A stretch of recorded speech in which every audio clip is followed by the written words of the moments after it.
хилцүүлэг маань музейн гадаад харилцаа хамтын ажиллагаа сэдвийн хүрээнд явагдаж байгаа. За агуулгын хувьд гэх юм бол Монголын ер музейн гадаад харилцаа хамтын ажиллагааны одоогийн нөхцөл байдал ямар байна? Гадаад харилцаа түншлэлийн үр өгөөж ер нь юу юм? За тэгээд гадаад харилцаа хамтын ажиллагааг хөгжүүлэхэд тулгуурч буй сорилт ер нь өндөрлөд юу байна гэдгийг зочин хэлцэгчдийн хамтаар бид нар хэлцэх болно. За тэгээд өнөөдрийн хэлцүүлгийг маань эхлүүлэхээр олон улсын музейн зөвлөлийн үндэсний орооны багш маань Монголын музейн гадаад олон улсын музейн зөвлөлт За сайн байцгаана уу. За өнөөдөр одоо Америк Монгол судлалын төвийн музейн гадаад харилцааны тухай хэлцүүлэгт орж байгаадаа баяртай байна. Тэгээд Монголын музейн гадаад харилцааны тухай одоо мэдээлэл хийгээд олон улсын музейн зөвлөлийн талаар товчхон ярина. Яг одоогийн өнөөдрийн байдлаар гадаад харилцаа ямар байгаа талаар бол бүр их дэлгэрэнгүй бас хэлж чадахгүй. Тэгэхээр юуны бол Чингис хаан музей, Байгалийн түүхийн музей дээр бол илүү бүр сайн тодорхой гарах байхаа. Би арай жоохон бас хуучин юмнууд ярьж магадгүй. Гэхдээ өмнөх туршлагуудаасаа бас музейнүүд сонсоход бас зүгээр юм уу гэж бодлоо.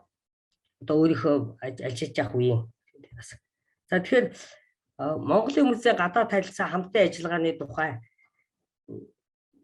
одоо жишээнүүд өгүүлээд тэр одоо кейсүүд дээр нь ямар үр өгөөж гарч байгаа гэдгийг бас жишээ татаж ярина.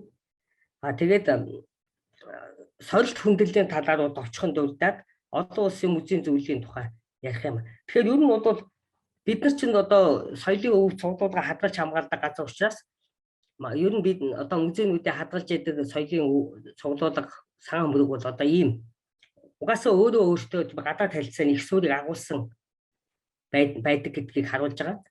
Бид нар бол соёлын нийтлэг ялгааг харуулдаг хил хязгаарыг хальсан эртний үеийг үндсэндээ манай Монголын музей болгоо хадгалж байгаа.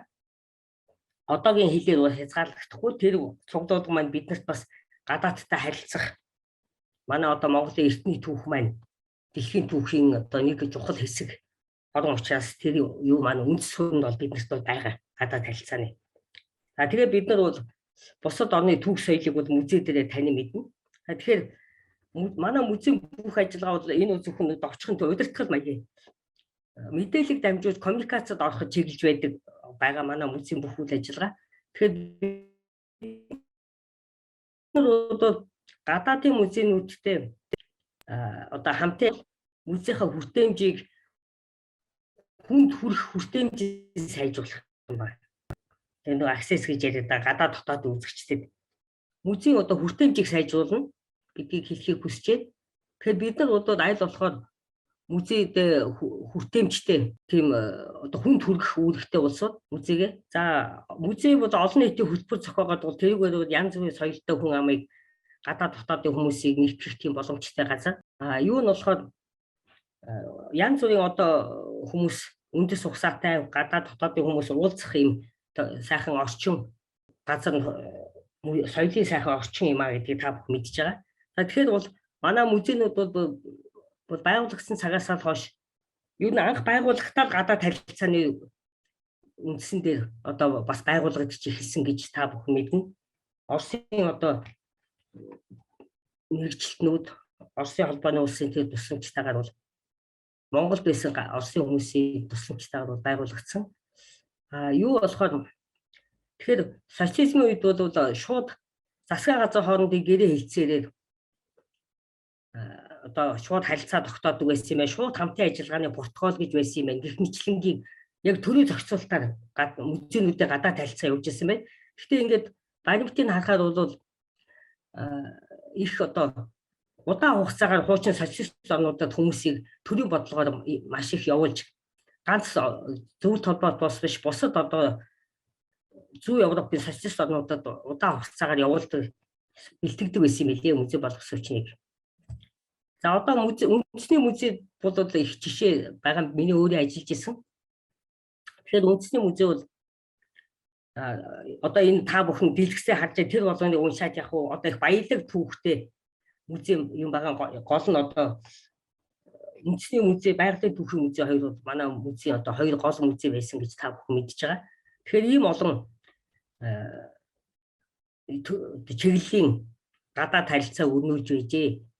Голдуу Монголд байсан эхний үед бол Монголд байсан гадаадын байгууллагууд бол одоо хамтарч тус төслүүд музейнүүдэд хэрэгжүүлж байсан байна. Юуны өмнө бол тэр үеийн одоо үндэсний түүхийн музей буюу одооны үндэсний музейд хэрэгжүүлж байсан.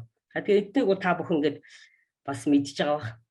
Инхээс музей ажилтнууд чиглэсэн сургалж явуулж байсан юм байна. Боловсролын төсөл байсан юм байна.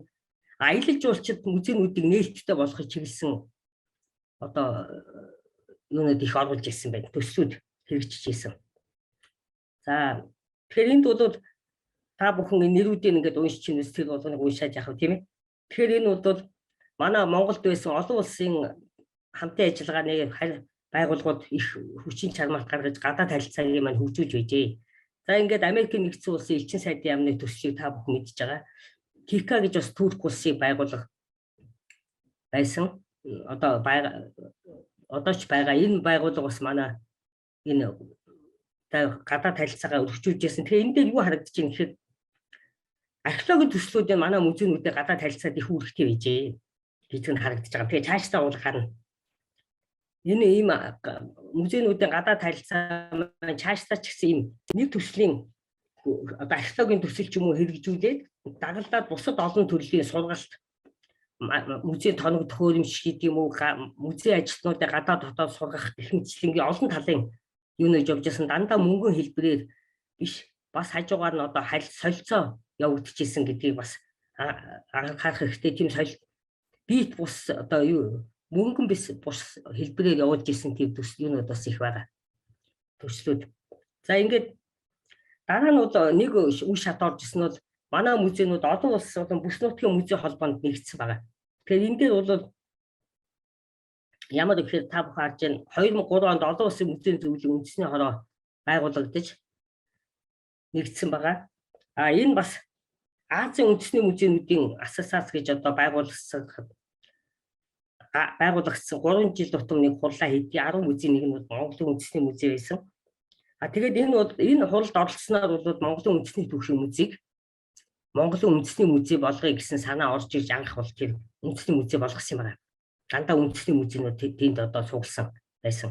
За энэ бас нэг сүлж энэ АСЕАН-ийн гишүүн орнуудын шугамаар байгуулсан Аз Европын сүлжээгээд анх хамгийн одоо энэ олон улсын захим сүлжээнд манай музейнүүд үзмэрээ анх байрлуулж исэн. Энэ Улаанбаатар хотын 4 музей бол үзмэрээ байрлуулсан юм байна. 2010 онд. Тэгэхээр энэ бол хараа манай Монголд нэг бас нэг ажиглагтаад байгаа юм. Энэ гадаад харилцааны юм бол гадаадхан бол яамд ханддаг. Одоо ч гэсэн одоо юм төвлөрсөн байдалтай бид нар мэдээж бүх юм яамнаас зөвшөөрөл авдаг. Тэгээ яг хууль эрх зүйн хувьд бол одоо янз бүр явж ирлээ. За энэ одоо шилбэр АСЕАН-д бол бас яамд хандаад яамнаас дэмжлэг үзүүлж музейнүүдэд даалгавар өгөөч гэдэг юм уу. Тэгээд ингээд анхны юм захим 4 музей тус бүрээс 10 үзмэрийг захим юмд оруулж ирсэн юм байна. За ингээд торгоны замын олон улсын чуулган гэдэг сүүлийн үед энэ Аз руу хандж байгаа. Хятад бүгд найрамд Хятад ард улстай. Юунд бол 90-ад оны үед бол хамгийн гадаад харилцаж ирсэн орн нь болохоор юу байгаа Япон улс, Солонгос улс байсан. Америкийн нэгдсэн улс 90-ад оны сүүлээр орж ирж байгаа. Тэгээ одоо сүүлийн үед бол одоо Хятад улс, Бурайд улс, Оросын холбооны Бурайд улстай харилцаа хөгжиж байна. За ингээд энэ бол Америкийн нэгдсэн улсын тусламжаар байгуулагдсан хүүхдийн өрөө Монголын үндэсний музейн хурлын танхимыг шинжилж байгуулсан. Тэгээ энэ дээр бол сорилт хүндэл гэдгээр юу орж ирж байгаа юм гэхээр бид нар одоо ингээд гадаад харилцаа өрнүүлээд Монголд байгаа ч гэсэн гадаад байгаа ч гэсэн элчин сайдын яамтай харилцаад ингээд одоо удаан хугацаанд харилцаж байгаа ямар нэг юм байгуулад манай музейд байгаа сайн дурын ажилтнуудыг бас татаж оролцуулаад тэдний англи хэл туршлагыг яагаад оруулахаар дараа нь тэр үр өгөөжийн бүрэн гүйцэд ашиглаж чадахгүй тэрийг одоо хүчинтэй бус болгох ч юм уу тийм юмнууд тогтвортой бус тийм байдал манай Монголын музейнд ажиглагдаж байгаа. Жишээлбэл энэ хүүхдээ өөрөө гэж ингээд нураагаад археологийн танхим болгоцсон байгаа. Тэгээ жижигхэн одоо тийм өрөө болцсон байгаа одоо энэ хүүхдээ өөрөө маань элчин сайд юмнараа. Энэ бол бас Монсол гэж археологийн төслийн Бүгднайрамд Солонгос улсын үндэсний музейтэй хамтарсан Монсол төсөл энэ шугамар үндэсний музейн одоо шинжлэгдэхэд хоргонууд орж исэн Нидерланд улс руу музейний төсөл бичээд энэ тайлбарыг шинжилсэн төсөл хэрэгжүүлсэн зураг байгаа. За тэгээ энэ Монсолыг би түрүү хэлсэн энэ археологийн төслүүдийн одоо хаялга гэдэг юм уу. Тэгээ энэ шугамар одоо Монголын музейнүүдийн гадаад харилцаа одоо эхлээд үзэсгэлэн гаргаж ирсэн байгаа. Дараа нь археологийн үзэсгэлэнгүүд орж ирж байгаа. Тэгэхээр энэ археологийн үзэсгэлэнгийн шугамар бол ажилтнуудыг ч гэсэн доктор болголоо, олон жил сурлаа, Солонгос улсад музейд тоног төхөөрөмжч орж ирж энэ харилцан үзэсгэлэнж гаргаж янгууд энэ төсөлүүд маш доктортой явж байгаа. Солонгосын үндэсний музейтэй шинжлэх ухааны академи археологи хүрээлэнтэй хамтарсан төсөл. За энэ төргийн танхимыг ТК байгуулж өгсөн. Энэ бас л одоо хөшөө цайдан музейд одоо төрөг улсын археологийн экспертиз бас явсан нөлөө байгаа. За энд бол бас зарим музейнүүдийн жишээнүүд байна. Жишээ төсвөрлөгийн музей гэж Принц Клаус сангаас одоо Нидерландын бас төсөл авсан байна. Уран зургийн галерей гэдэг Элчин сайдын сангаас. За энэ музейнүүд урлагийн зөвлөлөөс оюу толгой сүүлийн үед бас их орж ирж байгааг та бүхэн мэдж байгаа. Энэ өмнө говьд одоо музей байгуулчлаа. Бас төсөл хэрэгжүүлсэн хэд удаа. За ингээд энийг ийм тоо гарсан хамтарч буюу дангаараа одоо 30-оос ч үзэсгэлэн гадаад гаргасан байна гэхэд тэгэхээр 90-ад оноос хойш маш олон үзэсгэлэн гаргажээ. Ер нь юутай харьцуулахад маш олон гэж хэлэх гэдэг бас асуудал байгаа л да. Тэгэхээр бол ер нь л ингээд хамгийн ихний үзэсгэлэн тэр Мөнхбө хотод гарсан Монголын үзэсгэлэн байгаа Дэ Монголс гэдэг. Тэгээ энэний бас нэг сайн тал нь гэхээр үзмрүүдийнхаа сайхан тодорхойлтыг бичээд бид нар каталог хийгээд энэ үзэсгэлэнгийн каталогууд нэгэн бөгөөд зузаан гарсан. Тэгээд маш их одоо Монголыг судалдаг монголч эрдэмтдийн бичсэн сайн тодорхойлтуудтай ховор каталог. Тэгээ энийг бид нар маш олон жил ашигласан. Жишээлбэл одоо бөөгийн хувцас гэхэд чинь сайхан одоо яг Монгол болон гадаадын эрдэмтэд хамтраад бичсэн. Гэхдээ энэ дээр нэг юм ажиглагдаж байна гэхээр хуучин бод голдуу үзэсгэлэнгийн каталогыг Монголыг судалдаг юм уу эсвэл Төв Азийг судалдаг, дорн дахныг судалдаг эрдэмтэд номынхын каталогийн бүлгүүдийг бичдэг байсан бол зарим үзэсгэлэн дээр бол Монгол одоо музейн ажилтнууд бас бичиж эхэлсэн. Сүүлийн үед бол хүрээлэнгийн шинжлэх ухааны академи хүрээлэнгийн эрдэмтэд үзэсгэлэн бас гаргахад оролцож бас танилцуул каталогийг бичиж байгаа. Энэ бол бас манай боловсон хүчин бас бэлтгэх гэдэг гадаад хамтын ажиллагаа бол их нөлөөж байна гэдгийг харуулж байгаа. Тэгэхээр ийм том үзэсгэлэнгүүд ингээд 90-ад онд ойрхон том үзэсгэлэн Чингис хааны нэрээр маань гарч ирсэн. Энэ бол за энэ одоо ингээд жишээлбэл энэ үзэсгэлэнгүүд бол голдуу яамны шугамаар гарч ирсэн. Зарим үзэсгэлэн бол жишээлбэл энэ Америкийн нэгдсэн улсад гарсан орчин үеийн Монгол Чингис хаанаа дахин өргөмжилж ингээд Пенсильвани их сургуулийн музей дээр Смитсоны одоо институтийн Вашингтон хотын байгалийн улсын музейд гарсан энэ үзэсгэлэн бол бид нар яаж үзэсгэлэн гаргадаг байсан гэхээр өөрсдөө гэрээгээ хийгээд яамны төрийн нарийн бичгийн дараагаар дээрээ батлуулчихдаг гэсэн. Тэгэхээр бидний гадаад харилцаад бол хууль эрх зүйн орчин их нөлөөж байгаа. Тэгэхээр 2014 онд соёлын үеийг хамгаалах тухай хуулийн шинжилсэн найруулгаар бол энэ гадаад үзэсгэлэн гаргах асуудал бас нэлээд өөрчлөгдсөн. Дунд нь одоо ингээд жишээлбэл музей бол гадаад үзэсгэлэн гаргахыг гэхэд чинь үзэсгэлэн гаргах эрхээ соёл урлагийн газраас энэ жишээлбэл авдаг тийм зохицуулт орж ирсэн байна.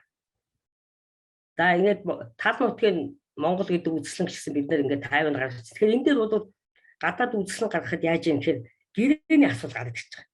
Энэ гэрээний асуудал бол маш нарийн музей ажилтнууд бол тийм олон улсын үзэсгэлэн гаргах гэрээгээр бол мэрэгшээгүй. Цаанаасаа одоо орж ирсэн гэрээ дээр бид нэр ингээд саналаа хэлээд юу яадаг өөрчлөлт нэмэлт өөрчлөлтөө хийдэг. Даатгалын асуудал маш нарийн асуудал гарч ирдэг үзмэрийн. Одоо сүүлийн үед бол яаж юм гэхээр сүүлийн үед гаргаж байгаа үзэсгэлэнээр бол гадаад яам одоо хуучин бол ганцхан боловсролын яамаар гэрээг хянуулдаг байсан бол одоо зохицуултаар бол гадаад яамаар бас гэрээг хянуулдаг, соёл урлагийн газраар дамждаг, соёлын яамаар дамжин гэх мэтлэг ингээд нэлээ их олон хяналттай болсон. За энэ одоо сүүлийн Чингис хаан болон Герман, Австри, Унгар эдгэрт гарсан энэ Испанд гарсан үзэсгэлэн Чингис хаан үзэсгэлэн одоо энэ Америкийн нэгдсэн улсын Динодон компани одоо болтол бас Америкт гараалах юм шиг л үзэсгэлэн. Тэгээ энэ бүгдийг бол хуучин бол музейн ажилтнууд өөрсдөө одоо эрдэм шилгээний ажилтнууд куратор энэ байдаг, зарим нь болохоор яамны одоо мэрэгчлэнүүд куратор нь болоо зохицуултыг хийдэг ч юм уу, тийм ээ. Тэгээд тэр одоо каталогийн гарч ирж байгаа каталогийн одоо хэдийг авахын, хэн зарчим зарцуулахын тэгээд нарийн асуудал гэрэн дээр бол гарч ирж байгаа. Тэгэхээр энэ дээр бол яг тэр сорилт бэрхшээл одоо хүндэл гэдэг дээр бол гадаад яамтай болон хянахаас гадна музейн ажилтнуудыг болон юуныг бас сургамаар юм билээ. Энэ их зүүн талаар.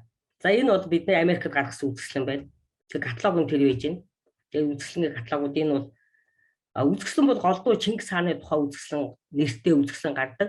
Орчин үеийн Монголыг ч гэсэн Чингис хаантай холбож бид нар ингэж үзэсгэлэн гаргадаг юм аа. Энэ Америкийн Пенсильвани их сургууль гарсан үзэсгэлэн. Тэгээ гэрээ бол зарим нь одоо ингээд жишээлбэл бид нар ингээд үзэсгэлэнгийнхаа үзмрийн даатгалыг бичлэхэд манай музей цэргийн музей гэж хэд чинь нэг үзмрийг хэдийн янзаар даатгсан байгаа байхгүй. Тэгээ тэрийг одоо хэн даатгадаг мэрэгжлийн компани хаана байна гэдэг асуулт гарна. Сүүл солонгост үзэсгэлэн гаргахад бол та бүхэн мэдж байгаа одоо хямдхан даатгалсан байж гэдэг юм уу, солонгосуудад найр тавьсан байж гэдэг юм уу гэдэг даатгалтай маш их асуудал.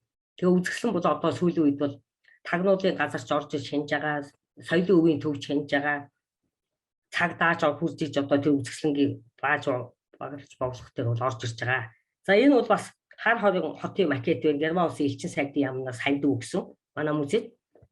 Тэгэхээр манай музейн ажилтнууд болон удирдлагууд гадаад харилцааны одоо ёс зүй бас суралцахгүй болохгүй. Одоо гадаадынханд найр тавиад байдгүй маа гэхэд бас тэр ёс зүйн дагах хэрэгтэй. Жишээлбэл бид нар одоо энэ анх үндэсний музейд бол Германы төслийн одоо бас үр өгөөж ил гэсэн үг. Үндэсний музейд энэ үзэсгэлэн тавиад бид нар гэрээр гарын өсөө зураад гэтэл дараа нь одоо хар хориг музей байгуулахад бол яамны шийдвэрээр хар хориг музейд шилжүүлсэн. Дараа нь Германы элчин сайдын яам Улаанбаатарт байгаа бүх элчин сайдын яамыг дагуулж ирээд макета үзүүлэх гээд ингэсэн чи байд. Нөгөө макет нь элчин сайдын яамд хэлээгүй шууд хэлжүүлчихэж байгаа ч.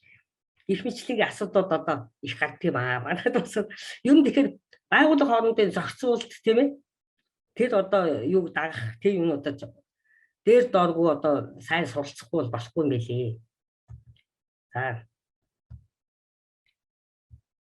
энэ тэгээ саримтаж гацаад байна. За энэ Германы элчин сайдын нөгөө 2 дугаар нарийн бичгийн дарга Рос байхгүй. Тэгээ энэ элчин хүч одоо Монгол ихэнх нь монгол хэлтэй болсон бас. За энэ яга гацчихв. За энэ болохоор 2011 онд ихэнх үзэсгэлэнгүүд бол Монголд бэлдээд Америкт очиод юм уу, Испанид юм уу, Солонгос, Японд одоо Европын орнуудаар ингээ гаргаад байсан шүү дээ бид нар. Энэ үзэсгэлэн бол тэнд Америкт гаргасан үзэсгэлэнгээ нэг хэсгийг Монголд авчирч гаргасан шаардлагыг бол одоо тийм хилцээр ихч гэдэг юм уу, Отгон баяр сайд хийгээд 11 оны 7 сард үндэсний музей дээр дэглэгдээд тэр дэглэгдэх явцдаа үндэсний музей 13 дугаар завны танхимыг бас сайжруулсан юм байна. Үзмрүүдийн авчир тавиад. Тэгээд бас тэр үзэсгэлэнд орсон Америкийн хувийн цуглуулагчдын үзмрүүдийг Монголын үзэгчдэд үзүүлсэн. За ингэхдээ бол маш нарийн экспертийн юу юм. Монголын музейн ажилтнууд одоо хүрээлэнгийн эрдэм шилгээний ажилтнуудын ч гэсэн үзмрээ таних, тодорхойлох, шинжээчийн хэмжээний байна уугүй юу гэдгийг чинь энэ одоо үзэсгэлэнгүүдтэй ч бас гаргаад ирж байгаа. Жишээлбэл энэ одоо яг Монголын үзмэр юм уу 13 дугаар зууны үзмэр чи хаттах юм уу юу нэ аль гал үүсэлтэй юм бэ Ираных ч юм уу гэх мэтлэнгийн нарийн асуудал гараад байна. Тэгэхээр музейн мэрэгчтнүүдийг кураторын хувьд сайн сургах хэрэгтэй. Тэгэхээр энэ куратор гэдгийг ч өөрөөсөө хин юм бэ гэдгийг одоо болтол манай Монголын музейнээс сайн ойлгоогүй яваад байна шүү дээ. Одоо сүүлдээ үзэсгэлэн дэглэгч дизайнерууд жишээ нь куратор болчихдог ч юм уу. Өөрөө тухайн сэдвийнхаа мэрэгчлэлтэн гих ч юм уу тийм ээ. Тэгээ ингээд гадаадын үзэсгэлэнгүүд чи бидний сайн муу талаар сайхан илрүүлээд өгч байгаа. Каталог бичгэд ч гэсэн англи хэлний мэдлэг ч их хэрэгтэй болж байгаа. Одоо шийдвэл энэ үзэсгэлэнгийн каталогийг богино хугацаанд монгол англи хэл дээр гаргана гэхэд чинь бид нар ч одоо нөгөө үзэсгэлэнтэй ирсэн Америкуудыг гуйж орчуулуулаад засаад эхлээд өөрсдөө аймаар их юм бэлдээ засуулаад боо юм болж байгаа чинь. Тэгээ урлагийн зөвлөлийнхэн бас оролцсон юм тийм. Тэгэхээр тэр маркетингийн асуудлыг одоо урлагийн зөвлөлөө жишээлбэл энэ одоо хувийн компанич үзэсгэлэн гаргадаг. Урлагийн зөвлөлд мөнгө өгч, доллар өгч тэднээр чи маркетинг хийлгэж байгаа. Тэгэхээр манай Монголын музейнүүд цаашдаа бас одоо олон талтай л да. Заавал бүх юмыг өөрөө хийгээд зүтгээд авах хэрэг байхгүй, тийм ээ, хүчин чадал хүрэхгүй. Бас бусад байгууллагуудаар маркетингаа хийлгэх юм уу? Тэгээ хамтын ажиллагаагаа яах юм гэхээр чинь бид нар гадаад дотоодын байгууллагатай харилцах, ур чадвар, дадал туршлага яах аргагүй хэрэгтэй болж байгаа маа Монголын музей ажилтнууд. За энэ одоо ингээд Монголд бас гадаадын үзэсгэлэнгүүд ирсэн. Ингээд бас олон бэрхшээл тохиолдно. Одоо хилэг гайлаар гаргаж хурууж гаргах гээл. Гадаадууд яг төр хугацаагаар гээл гадаад дотоодын жууршилдаг компаниар дамжуулаад гаргах чинь зарим үзэсгэлэн дээр өөрсдөө гайлынхаа мэдүүлгийг бичих юм гаргах жишээтэй. Тэгэхээр гайлын мэдлэгч хэрэгтэй эрхэмчлэнгийн одоо олон асуудал. За энэ бол уран зургийн гайлаар гаргасан үзэсгэлэн юм билээ. Тэгэхээр ер нь ганц үндэсний музей биш, байгалийн музей ч гэсэн сүүлийн 2010-ад оны үед бас Солонгос улсад нэлээх үзэсгэлэн гаргасан. Тэгээ тэрэн дээр бас манайхан нэлээд туршлага хөндлөсөн байна. Энэ эксподууд манай музейнүүд улсынхаа шугамаар оролцдог. Тэгээ музей бол нэг тийм хавсгар байдалтай оролцоод идэг. Тэгээ сүүлийн үед бол энэ жилийнхэд бол ажаахан гайгүй оролцох шиг болоо. Энэ гадаад харилцааг том сурталчилгаа шүү дээ. Экспорт жил болго явдаг. За энэ Монголд гарсан үзэсгэлэнгүүд Орос. За ингээд энэ Америкийн одоо энэ буган чулуу төсөл бол 2004 оноос хойш явсан. Масоны институтийн Аркс судлалын төв. Та бүх одоо зарим нь мэдж байгаа бил физик гэх. Тэгээ энэ үзэсгэлэн бол маш том экспертиз орж ирж яасан. Тэгээ Монголд бол бас өөрөө өгж байгаа. Энийн шугамаар бол манай эрдэмтэд одоо төрсөн англи хэлнийх нь сургалтын төлбөрийг төлсөн ч гэх юм уу зөндөө олон сургалтууд явуулсан. Тэгээ зөндөө. За энэ одоо Ховдод Брайны экспертиз. За энэ одоо бас ингээд одоо энэ Германы Макс Планкийн институт бас манай Монголын эрдэмтнийг Германд авчирч сургаад одоо Монгол баримтжуулалтын том төсөл хэрэгжүүлэх гэж байна. Энэ баруун Монгол бол энэ Питтсбург их сургуулийн юу утгаа. За энэ экспедицийн эрдэм шинжилгээний тайлан номууд ингэж гарч байгаа. Тэгээ энэ дээр бол Монголын музейхан эрдэмтэд хамтарч ажиллаад туршлага судалж сурдаг. За энэ одоо том үзэсгэлэнгүүд байна сүүлийн жилүүдийн. Энэ одоо юунд Солонгос улсад Монсол төслийн шугамаар олон жил ярьж гарсан үзэсгэлэн улсын хэмжээнд сенсац болж байгаа хил дээрээс буцаж жагаад арих гэж гарсан үзэсгэлэн шинжлэх ухааны академийн түүх археологи хүрээлэн гэх үед байсан. Музейнүүдтэй хамтарч, яамтай хамтарч, соёлын газартай хамтарч гаргасан үзэсгэлэн. За энэ. За дараагийнх нь энэ юунд байгаа? Дайн улсад гарсан үзэсгэлэн. Энэ бол бас нэг юу гэхэд Монголоос 20 онд гадаадын музейнүүдэд аваад гарсан Швед одоо Дайн ч гэдэг юм уу улсуудад аваад гарсан соёлын үеийн дурсгалууд бол биднэрт бас ингэж хамтарч ажиллах их үүсгэн болж өгч байгаа бас. За энэ тэр Дайн улсад гарсан. Дайн улсад манай Монголын зөндөө нэлээд их үзмэр байгаа, тусдаа сан мөр байгаа. Тэрийг ингээд Монголоос авчихсан археологи хүрээлэн манай музей хамтраад гаргасан үзэсгэлэн. За энэ сүүлийн үедээ би та бүхэнд хэлсэн торгоны зам гэдэг юм одоо нэг хитвчижсэн 2016-17 онд бол энэ одоо торгоны зам их авсан хотод олон улсын том юунууд одоо форумуд бий болжээ. Энд бас манай музейнүүд оролцож байгаа юм. Оролцох бас бэлтгэл бас хэрэгтэй биднэрт. Энд одоо очиад жишээлбэл бид чигээр гар босох зураад байгаа байхгүй. Очоод илтгэл тавиад музейгээ таниулаад. За энэ сүүлийн үед Хятадд гарсан 2 том үзэсгэлэн. Энэ бүр 19-20 онд амнаж гарсан үзэсгэлэнүүд. Энд бол Азийн соёл иргэншилдэг том үзэсгэлэн гарсан. Бээжин бөгөөд хайнаад. За энэ нь болохоор бас торгоны замын тухай үндэсний одоо 12 музей. Тэгэхээр биднэрт бас энэ музейхаа статус чинь энэ гадаад харилцааны хүртэл хамаатай юм биш үү гэдэг асуулт гарч ирж байгаа. За энэ соёл иргэншил үзэсгэлэн жишээ. Энэ дээр бол Богд хааны музейг үзүүлж хийх кинон дээр. Тэгээ манай улсын тухай ингээд гадаад орнд таниулаад тэгээ үзэсгэлэн гэдэг ийм аяг Монголыг одоо сурталчлагч том юм байна. Тэгээ энийг одоо цаашдаа улам болсонгоо болгох асуудлууд бидний өмнө тавигдж байгаа. Нэг сувг маань байгаа гадаадтай харилцдаг. Каталог номууд гарч байна. Тэгээ сүүлийн үед миний нэг санаа зовоож байгаа юм бол бас гадаад гарсан каталогууд гадаад гарсан үзэсгэлэнгийн каталогууд музейн номын сангуудад бүрэн гүйцэд бас ирж гин үгүй юу? Гүйцэд бас зарим нь ирэхгүй л ах шиг байна. Энэ бол энэ Германд гарсан үзэсгэлэнгүүд бол германууд монгол хэл рүү ч орчуулсан.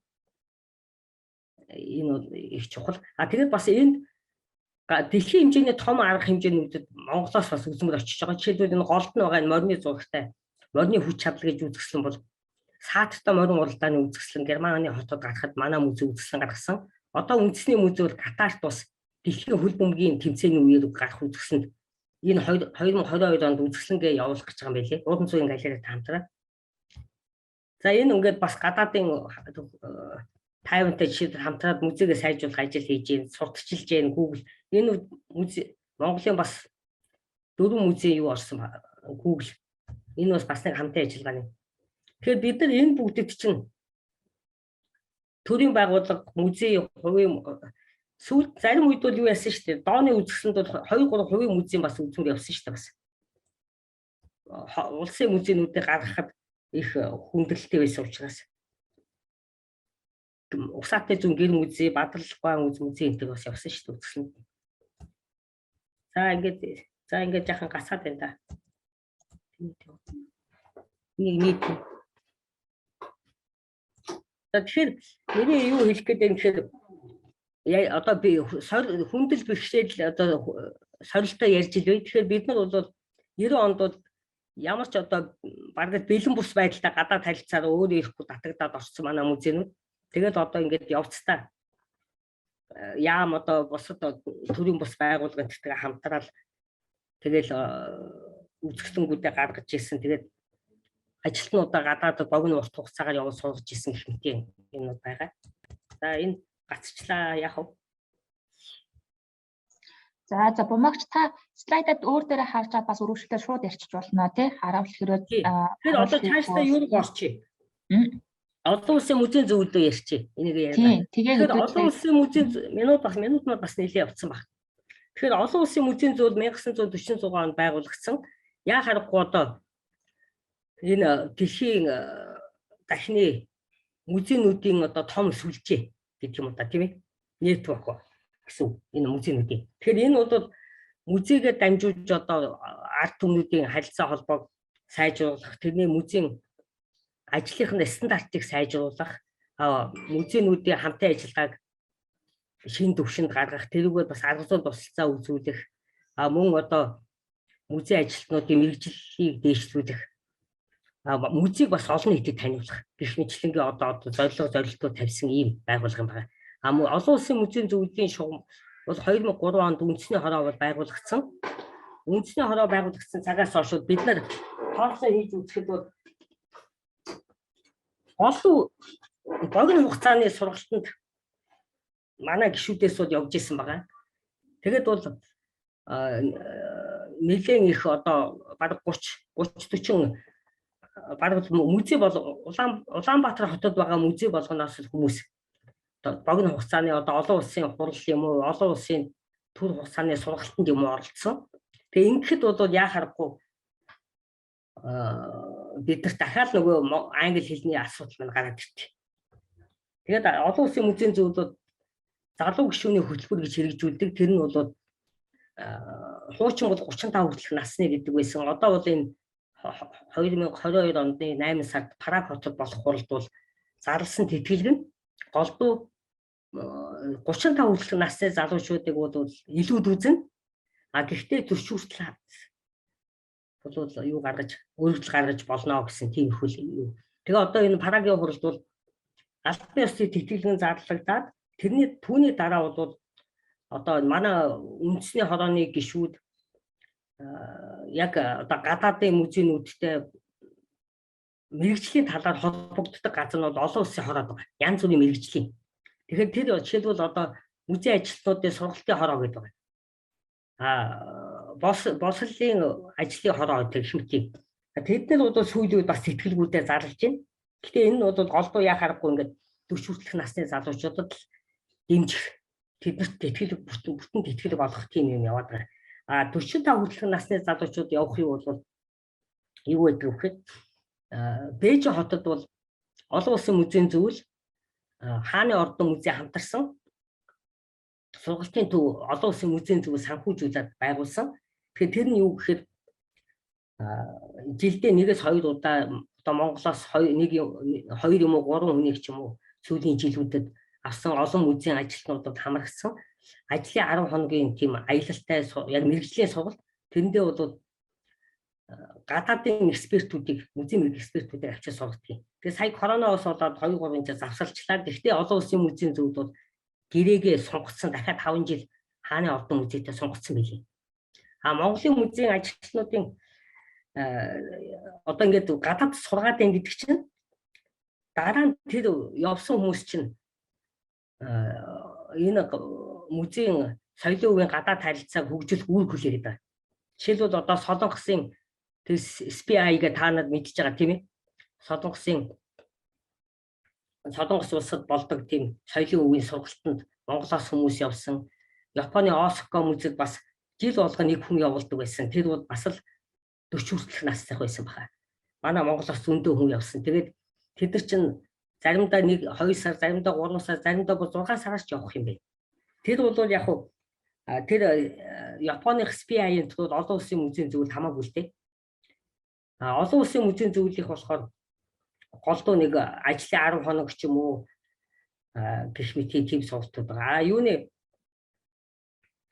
би бас энд нэг хэлхийг хүсэж байгаа маань энэ Монголд байгаа жишээлбэл Монголын урлагийн зөвлөл гэхэд чинь Монголын музейн ажилтнуудыг бас гадаадд явах музейнүүдийн гадаад харилцааг үргэлжлүүлэхэд маш их хувь нэмэр оруулж байгаа. Тэгэхээр төрийн бус байгууллагууд бас их үүрэгтэй байна. Тэгэхээр соёлт бэрхшээлдээ нэг хэлэх гэж байгаа юм бол юу гэхээр түрүүний ярьсануудаас ургаад бодоод харахад бол биднэрт одоо музей биднийг одоо удирдах байгаа төрийн байгууллагууд тийм одоо хяналтаас гадсан туслалцаа дэмжлэг хамтын ажиллагаа их чухал байна гэдгийг бас хэлэх гэсэн. Тэгээд юун дээр болохоор бас музейн ажилтнуудыг мэргэжлийн хувьд нь өсгөж, мэргэжлийн дээшлүүлж сайн одоо кураторууд болгох хэрэгтэй юм байна. Тэгэх юм бол бид нар гадаадын музейтэй одоо харилцаж үр өгөөжийг хүртэх боломж хамаагүй их нээгдэнэ. Тэгээд ер нь энэ гадаад харилцаагаа бол одоо манай Монголын музейг сүүлийн одоо социализм үед ч гэсэн 90-ад оноос хойш гэсэн хөгжүүлэх нэг том их хөшүүрэг яхаарахгүй болж ирсэн учраас бид нар ч гэсэн одоо цаашдаа хөгжүүлэх нь зүйтэй юм байна гэж одоо тийм сан бодож явдгийг. Тэгэхээр цаашдаа одоо бид нар энэ олон улсын янз бүрийн бүс нутгийн ч юм уу форумуудад бас оролцох тэрэнд одоо яамнаас дэмжлэг үзүүлэх ч юм уу жишээлбэл Америкийн музей холбооны одоо EMI гэдэг чинь тэрний хурал гэхэд чинь соёл спортын яамны үед соёл спортын яамны шугамар гэхэд 5 явуулсан байх жишээтэй. Тэгээд тэд дараа нь одоо музейд ажиллаагүй юу тэр үр өгөөж музейд өгсөн юм уу юу гэх мэтчлийн бас шүүмжилттэй асуудлууд ч гэсэн гарна л да. Тэгэхээр яг хөө соёл спортын яам байхад бол музей ажилтнуудыг хятад улс бөөнбөөнөөр нь группээр нь бас явуулж газар үзүүлж ирсэн. Тэгээд цаашдаа бол одоо музейн ажилтнуудыг л сургаж авахгүй бид нэр тэгээд хаач явсан сайн одоо гадаад харилцаагаа хөгжүүлж чадахгүй музейн удирдлагуудыг ч гэсэн бас хөгжүүлэх хэрэгтэй.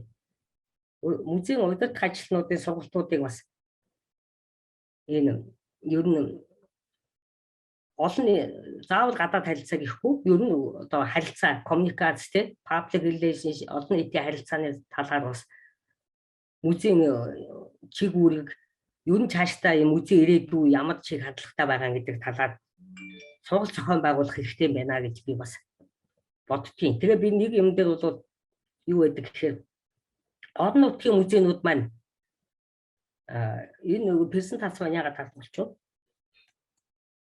орон нутгийн музейнууд маань одоо бас жаахан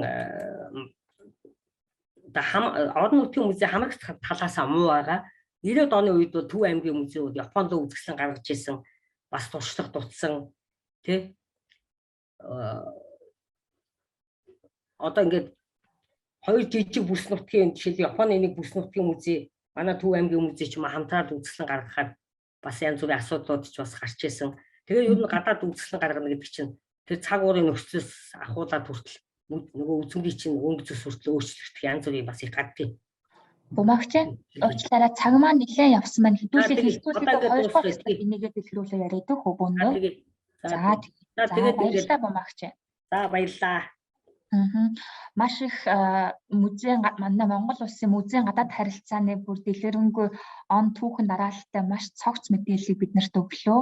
Энэ их мэдээллийг цуглуулж өгсөн ярьсан танд маш их баярлалаа.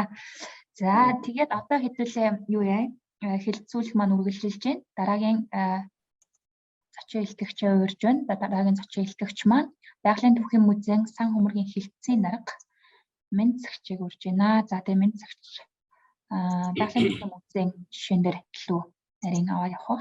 За би стоп шир хийж. За баярлалаа.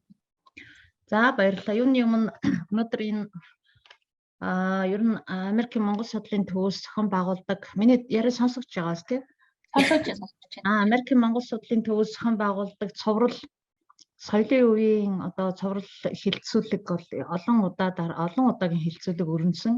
За өнөөдрийн энэ хилцүүлэг бол маш онцлог чухал ач холбогдолтой урд өмнө одоо төдийлөн хөндөгдөж байгаагүй ийм чухал ач холбогдолтой сэдвээр хилцүүлэг өрнүүлж агаад Америкийн Монгол судлалын төвийн захирал Болор Цэцэг болон энийг зохион байгуулж байгаа хилцүүлгийг зохион байгуулж байгаа модератор Төвшин Заяа нартай баярлалаа.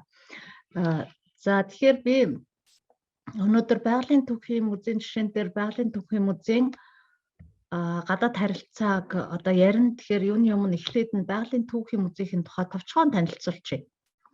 Яг тэгвэл Байгалийн түүхийн музей та бүхэн бүгдээрээ мэдж байгаа. Байгалийн түүхийн музей 2013 онд Байгалийн түүхийн музейн барилгыг одоо ашиглах боломжгүй болсон гэсэн ийм одоо шийдвэрийн үндслээр Байгалийн түүхийн музейн олон нийтэд үйлчлэх үйл ажиллагаа бол одоо хаасан байгаа.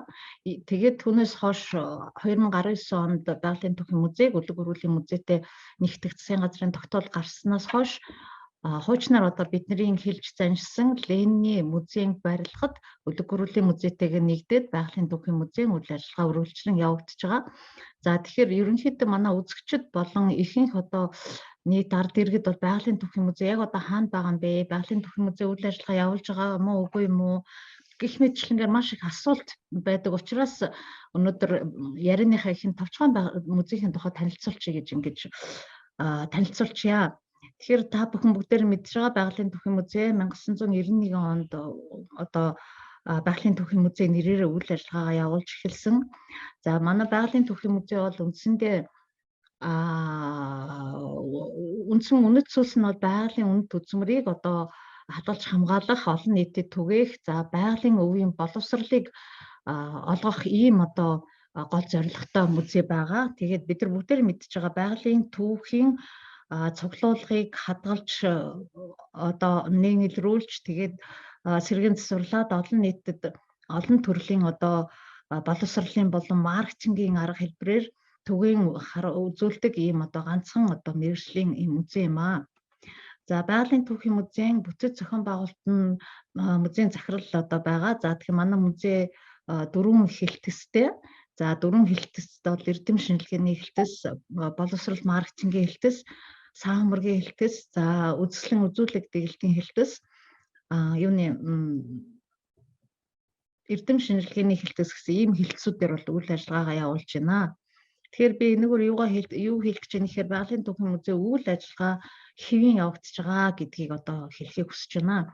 За Байгалийн түүхийн музей одоогийн барилга хуучнаар би түрүүн хэлсэн Ленины музейн одоо барилгад үйл ажиллагаагаа явуулж байгаа. За Байгалийн түүхийн музей одоогийн барилга бол 3 давхар нь үндсэндээ бид нар шинээр Ленины музейн үзүүлэг Ленины музей дэх энэ Байгалийн түүхийн музейн барилгын үзүүлэг дэглэлтийг бол шинчилж дэглэж байна. Яг тэгвэл бид нар шинэ музейн барилгыг одоо хүлээгээд зүгээр одоо ард иргэд зүгээр суугаад байх биш. Бид нар нэгдүгürt сан хөмөргөө цуглуулж байна. За мөн энэ одоо барилгынхаа үзүүлэг дэглэлтийг шинжилээд ард иргэдэд байгалийн түүхийн байгалийн шинжилгээ ухааны мэдлэгийг одоо системтэй болгох ийм зорилготой үйл ажиллагаагаа хийж байна. За тэгээд яг одоогийн музейн барилгын нэг давхар нь ертөнцийн өвөсөл гэсэн энэ танхим байгаа. За энэ 324 м квадрат, 2 дугаар давхар нь бол амьдралын өвөслийг үзүүлсэн байна. За 2 дугаар давхарт мөн газар зүй геолог байгаа. За 3 дугаар давхарт бид нар биологийн төрөл зүйлийг дэглэж үзүүлэхээр ингээд бэлтгэл ажлаа хангаад манай үзэсгэлэн үзүүлэг дэглэлтийн хэлтэс эрдэм шинжилгээний хэлтэс хамтран ажиллаж байна. За бид үзэгчдэд байгалийн шинжилгээ ухааныг ямар системийн дараалттай бүтцтэй үзүүлж байна гэхээр ертөнцийн хөгжил өсөл, амьдралын өсөл, хөгжил, Монгол орны газар зүй геолог, биологийн олон янз байдал гэсэн үндсэн 4 том бүтцийн хүрээнд байгалийн шинжилгээ ухааныг таниулан сурталчлан үзүүлж байна. За тэгэхээр энэ дээр бидний онцлог бид нар 2013 оноос өмнө үйл ажиллагаа явуулж байхдаа Монгол орны байгалийн түүхийн музейг үзээд гарахтаа 2 цаг хэртээ үзээд гарахтаа байгалийн Монгол орны бүх цаг уур, Монгол орны байгалийн бүх цуглуулгуудыг танилцах ийм дэглэлттэй байсан бол одоо шинэ үзүүлэг дэглэлт нь илүү биологийн шинжилгээ ухааны үндэслэлтэй үзүүлэг дэглэлтийг үзүүлэхээр ингээд төлөвлөж байгаа. Үзүүлж байна. За бидний хамгийн анхны ажил үзүүлэг дэглэлтийн эхний ажил бол дунд төрөмлийн 90 гэсэн танхимыг бол сая 2022 оны 4 сард ашиглалтанд хүлээж аваад үзэгчдэд үйлчилж байна. За бидний гол ажил юун дээр тогтдог гэхээр байгалийн өвийн боловсролыг ард иргэдэд байгалийн түүхийн цуглуулгыг шинжилгээ ухааны үндэслэлтэй судалсны үр дүнд байгалийн түүхийн цуглуулгыг боловсролын хөтөлбөрөөр дамжуулан ард иргэдэд байгалийн өвийн мэдлэг боловсрол олгох ийм чиглэлийн нэлээд олон хөтөлбөрүүд зохион байгуулж байгаа. Тэгэхээр манай боловсролын хөтөлбөрийн онцлог нь хүүхэд залуучууд гэр бүл иргэдэд зориулсан боловсролын хөтөлбөрөнд байгалийн шинжилгээ ухааны хичээлийн хоцрогдлыг нүүгэх боловсролын хөтөлбөр байгаа. За тэгэхээр энэ жил соёлын яамнаас энэ байгалыг ер нь хичээлийн хоцрогдлыг нөхөх боловсролын хөтөлбөр дээр нэлээд анхаарах ийм чиглэл бодлого баримталж байгаа. За энэ бодлогын хүрээнд бид манай байгалийн түүхийн музей байгалийн шинжилгээ ухааны хичээлийн хоцрогдол нөхөх боловсролын хөтөлбөр дээр нэлээд ачаал бүтэл өгч ингэж ажиллаж байна. За дараагийн нэг хөтөлбөр нь бол олон нийтэд экологийн боловсрол олгох ийм хөтөлбөр байгаа. За тэгээд мөн цахим боловсролын хөтөлбөрийг манай байгалийн түүхийн музей нэлээд өргөн хүрээтэй хэрэгжүүлж байна. За тэгэхээр бид нар бүгдээрээ мэдж байгаа Монгол Улсын засгийн газрын мөрийн 2020-2024 оны засгийн газрын мөрийн хөтөлбөрт байгалийн түүхийн музейн шинэ барилгыг барьж ашиглалтанд оруулна гэсэн ийм хөтөлбөр байгаа.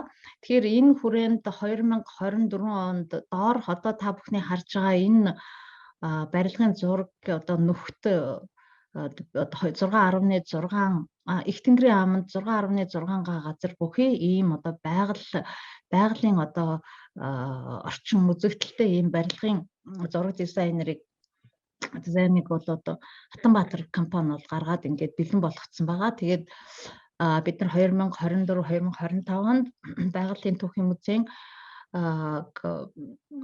байгалийн шинжилгээ ухааны үндэсний музей болгох ийм үзүүлэг дэглэлт үзэл баримтлалын концепц боловсруулж байна. Тэгэхээр энэ 2022 онд байгалийн түүхийн музей маань үндэсний хэмжээний музей болох ийм мөн засгийн газрын тогтоол гарах гэж байгаа. Тэгэхээр бид нар энэ үндэсний хэмжээний музей болохтой зориулаад хүний хөгжил мөн сан хөмрөгийн бүрдүүлэлтэд нэлээд анхаарч ажиллаж байгаа. За сая би яриандаа дурдлаа байгалийн түүхийн музейн шинэ барилга маань 6.6 газартай 42,000 м квадрат талбай өгөө 3 ийм том блок барилгаас бүтэн байгалийн түүхийн музей. За одоо бол 12,000 гаруй үзмэр сан хөмрөгтэй энэ шинэ барилгадаа зориулаад бид нэр 13-аас 14,000 гаруй үзмэр цуглуулгыг энэ шинэ барилгатаа дэглэж үзүүлэхээр ингээд төлөвлөж байна. За энэ шинэ барилга бол барилга зохион байгуулах энэ үзмөр сурталчилгаа за тэгээд эрдэм шинжилгээ судалгааны одоо томоохон төв болно гэж ингэж төлөвлөж байгаа. За тухайн барилгад бол байгалийн төхөөрөмж музейс гадна палеонтологийн хүрээлэн үйл ажиллагаа явуулахар төлөвлөсөн байгаа. Тэгэхээр нэгдсэн ийм биологийн шинжилгээ ухаан, палеонтолог, биологийн шинжилгээ ухааныг нэгдсэн системтэй нэгдсэн нэг ийм дор үзэх ийм боломжтой томоохон бүтээн байгуулалт баригдах юм аа. За тэгээд энэ барилгын маань одоо эдийн засгийн үр ашиг ач холбогдол нь юу гэхээр байгалийн үеийн хадгалт хамгаалтын одоо орчин сайжирна. За мөн аялал жуулчлалын одоо нэлийн томоохон одоо төв болно. За тэгээд үзэгч одоо орлого үзэгч бол нэмэгдэнэ. За биологи, экологи, палеонтологийн чиглэлээр сурвалж судалгааны нэгдсэн төв болно гэж ингэж төлөвлөж байгаа. За үндсэндээ музейхийн тухай ингээд товчхон танилцуулчлаа. За тэгэхээр одоо яг өнөөдрийнхөө одоо сэдвийн хүрээнд товчхон хэдэн мэдээллийг өгье гэж өгье. Тэгэхээр байгалийн түүхийн музей 1991 онд байгалийн түүхийн музей нэрээр үйл ажиллагаа явуулснаас хойш түүхийн үечлэр ингээ харахад 1990-ээс 2000 он, за 2000 оноос өнөөдрийг хүртэл гэсэн ийм хоёр үечлэр үндсэндээ байгалийн түүхийн музейн гадаад хамтын ажиллагааг дөвөнж ингэж хэлж болж байгаа. За тэгэхээр байгалийн түүхийн музейн гадаад харилцаа бол 2005-аас 2000 он хүртэл бас нэлээд одоо олон улсын төсөл хөтөлбөр хэрэгжүүлэх нэлээд одоо дөрвтэй үйл ажиллагаанууд явуулж ирсэн байна. Түүний нэг нь 2000 дурдах юм бол 2005-аас 2009 онд Японы засгийн газрын буцалтгүй тусламж төсөл хөтөлбөрт одоо Монгол улсын хэмжээгээр их олон музейнууд одоо оролцсон байгаа. Энэ төсөлд мөн соёл урлагийн 10-аад байгууллага оролцсноос байгалийн түүхийн музей энэ төслийг болоо төсөлж шалгараад байгалийн түүхийн музейд хадгалагдж байгаа геологийн болон палеонтологийн цуглуулгуудыг одоо цуглуулгуудын хадгалт хамгаалтыг сайжруулахаар тухайн үедээ бол нэлээд одоо анхдагч ийм хадгалт хамгаалтын мэргэжлийн одоо стандарт бүхий шилэн хоргоор одоо 32 шилэн хорго энэ засгийн газрын Японы засгийн газрын буцалтгүй тусламжаар байгалийн түүхийн музейд болоо нийлүүлжсэн. Мөн одоо түүний зэрэгцээр сургалтын хөтөлбөрт зориулсан боловсролын хөтөлбөрт зориулсан техник тоног төхөөрөмж нийлүүлжсэн. За энэ бол Монгол улсын хэмжээгээр музейнүүдэд бол хамгийн анхдагч ийм одоо төсөл болсон юм аа. За тухайн үед байгалийн түүхийн музей мөн одоо Японы музейнуудтай нэлээд хамтын ажиллагаатай одоо хамтын ажиллагаа өрнүүлж ажиллаж байсан. За түүний дурдах юм бол Японы Азабо их зөвхөн музей биш мөн их сургуулиудтай бид нар хамтын ажиллагаатай ажилладаг. Тухайлбал 2010 онд Азабо Японы Токиогийн Азабо их сургууль дээр Монголын одоо байгалийн түүхийн музейгээс хөгтөө амьтдын арга ёсны ийм одоо гайхалтай сонин үзэсгэлэн бол зохион байгуулж байсан. Мөн 2009 онд Японы Осакагийн Тойока гэдэг жижигхэн одоо мужийн Япон Монголын угсаатны музейд Монголын гайхамшигт орон гэсэн ийм байгалийн түүхийн музейн ан амьтдын сонирхолтой юм үзэсгэлэн гаргаж байсан. За энэ үед бол үзэсгэлэн гаргахад бид нар мэдээж одоо тухайн үеийн одоо боловсрол сайжруулах ухааны яам байсан бах те боловсрол сайжруулах ухааны яам маш одоо дэмжлэг оролцоотойгоор энэ үзэсгэлэн зохион байгуулж байсан санагдаж байна. За мөн 2000 цаашдаа бол 2011 оноос ахуулаад байгалийн түүхийн музей Солонгосын шинжилгээ ухааны музейтэй бол нэлээд хамтын ажиллагаатай одоо мөн ажиллаж байгаа гэрээ байгуулад за энэ хамтын ажиллагаатай ажилласны үр дүнд гэрээ байгуулсны үр дүнд байгалийн түүхийн музейн ургамал судлаач ургамлын эрдэм шинжилгээний ажилтан Бадам Туяа одоо Солонгос улсад докторийн зэрэг хамгаалах мэргэжлээ дэвшүүлэх ийм одоо сайхан боломж болдоо саяхан 3-4 хоногийн өмнө Солонгос улсад докторийн хамгаалсан байгаа. Ингээд байгалийн түүхийн музейд бас нэг одоо доктор нэмэгдэж байгаа ийм сайхан мэдээг та бүхэнд туулахтаа бас баяртай байна. За мөн байгалийн түүхийн музей одоо хүний нөөцийн хөгжил, хүний нөөцөд давтан сургахад хамтын ажиллагааг бол хамтын ажиллагаар маш олон одоо хүнийг одоо сургасан байна. За тухайлбал JICA-гийн төсөл хөтөлбөрөөр 2010 онд байгалийн төхөн музейгээс нэг хүн музей судлалын гүнзгийрүүлсэн сургалтанд Японд 3.5 сар одоо мэргэжилт дэвшлүүлсэн байдаг. За мөн түүнээс өмнө 2004 онд Японы засгийн газрын одоо хөтөлбөрт нэг хүн мөн хамрагдаад Япон Монголын Улс наадмын зүүн музейд 6 сарын хугацаатай орон нутгийн музей менежмент гэсэн ийм одоо хөтөлбөрөөр мэргэжилт дэвшлүүлсэн. За тэр хүмүүс бол одоо өнөөдөр хүртэл байгалийн төхөн музейд ажиллаж байгаа. За мөн цаашдаа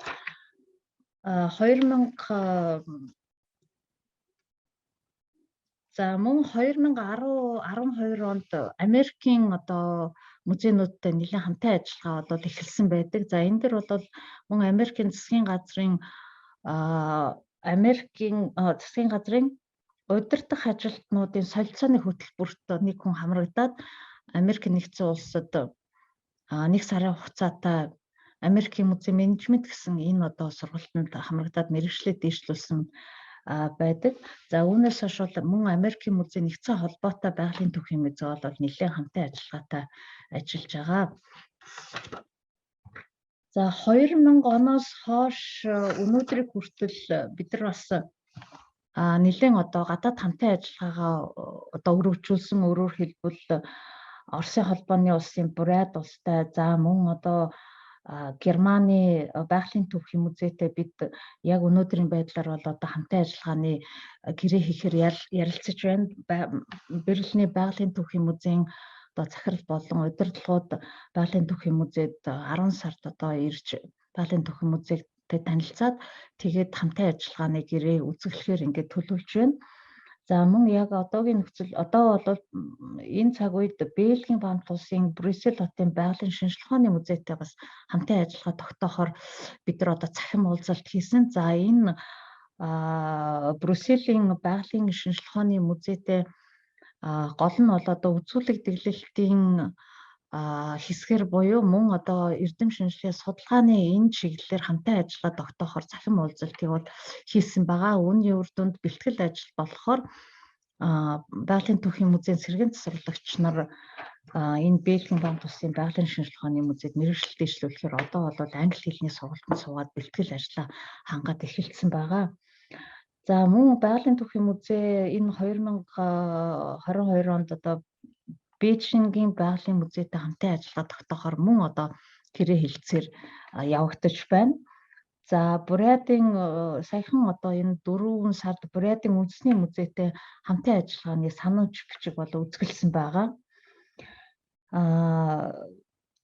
За мөн одоо байгалийн төвхийн музей одоо яг үлэг өргөлийн музей байх үед бол энэ ТИКА-тай хамтын ажиллагаа нэлээд өрнүүлж байгаа. За ТИКА-гийн тусламжтайгаар байгалийн төвхийн музейн чихэмлийн лабораторид тоног төхөөрөмж нийлүүлэх юм төсөл одоо хэрэгжүүлээд одоо хүртэл үргэлжилж байгаа. Ийм одоо сайхан амжилттай ажиллаж байна. За тэгэхээр мөн одоо Новосибирскийн одоо байгалийн музейтэй бид нар хамтан ажиллагаатай ингээ ажиллаж байна. Тэгэхээр ингээ харахаар байгалийн төвхийн музей дээрх одоо байгууллагатай үндсэн гол одоо 3-4 чиглэлээр одоо гэрээ бол үзгэлж байгаа. За энэ дээр бол нэгдүгürt бол мэдээж хамгийн одоо чухал байгалийн төвхийн музей шинэ музейдээ одоо шинэ энэ барилгын шинэ музейдээ бэлтгэхэд хүмүүсийн одоо давтан сургах. За тэгээ гадаадад давтан сургах, түүний гадна гадаадаас одоо мэргэжилтнүүд авчир байгалийн төвхийн музей дээр сургууль зохион байгуул гэсэн ийм одоо үндсэн чиглэлээр ажиллаж байна. Гэрээ байгуулад. За хоёрдугаарт одоо лаборатори сэргээн засварлалтын боловсруулалт хийх ийм тоног төхөөрөмж нийлүүлэх мөн лаборатори сэргээн засварлалтын мэргэжилтнүүдэд одоо давтан сургах гэсэн ийм чиглэлээр одоо гэрээний дор хамтаа ажиллаж байна.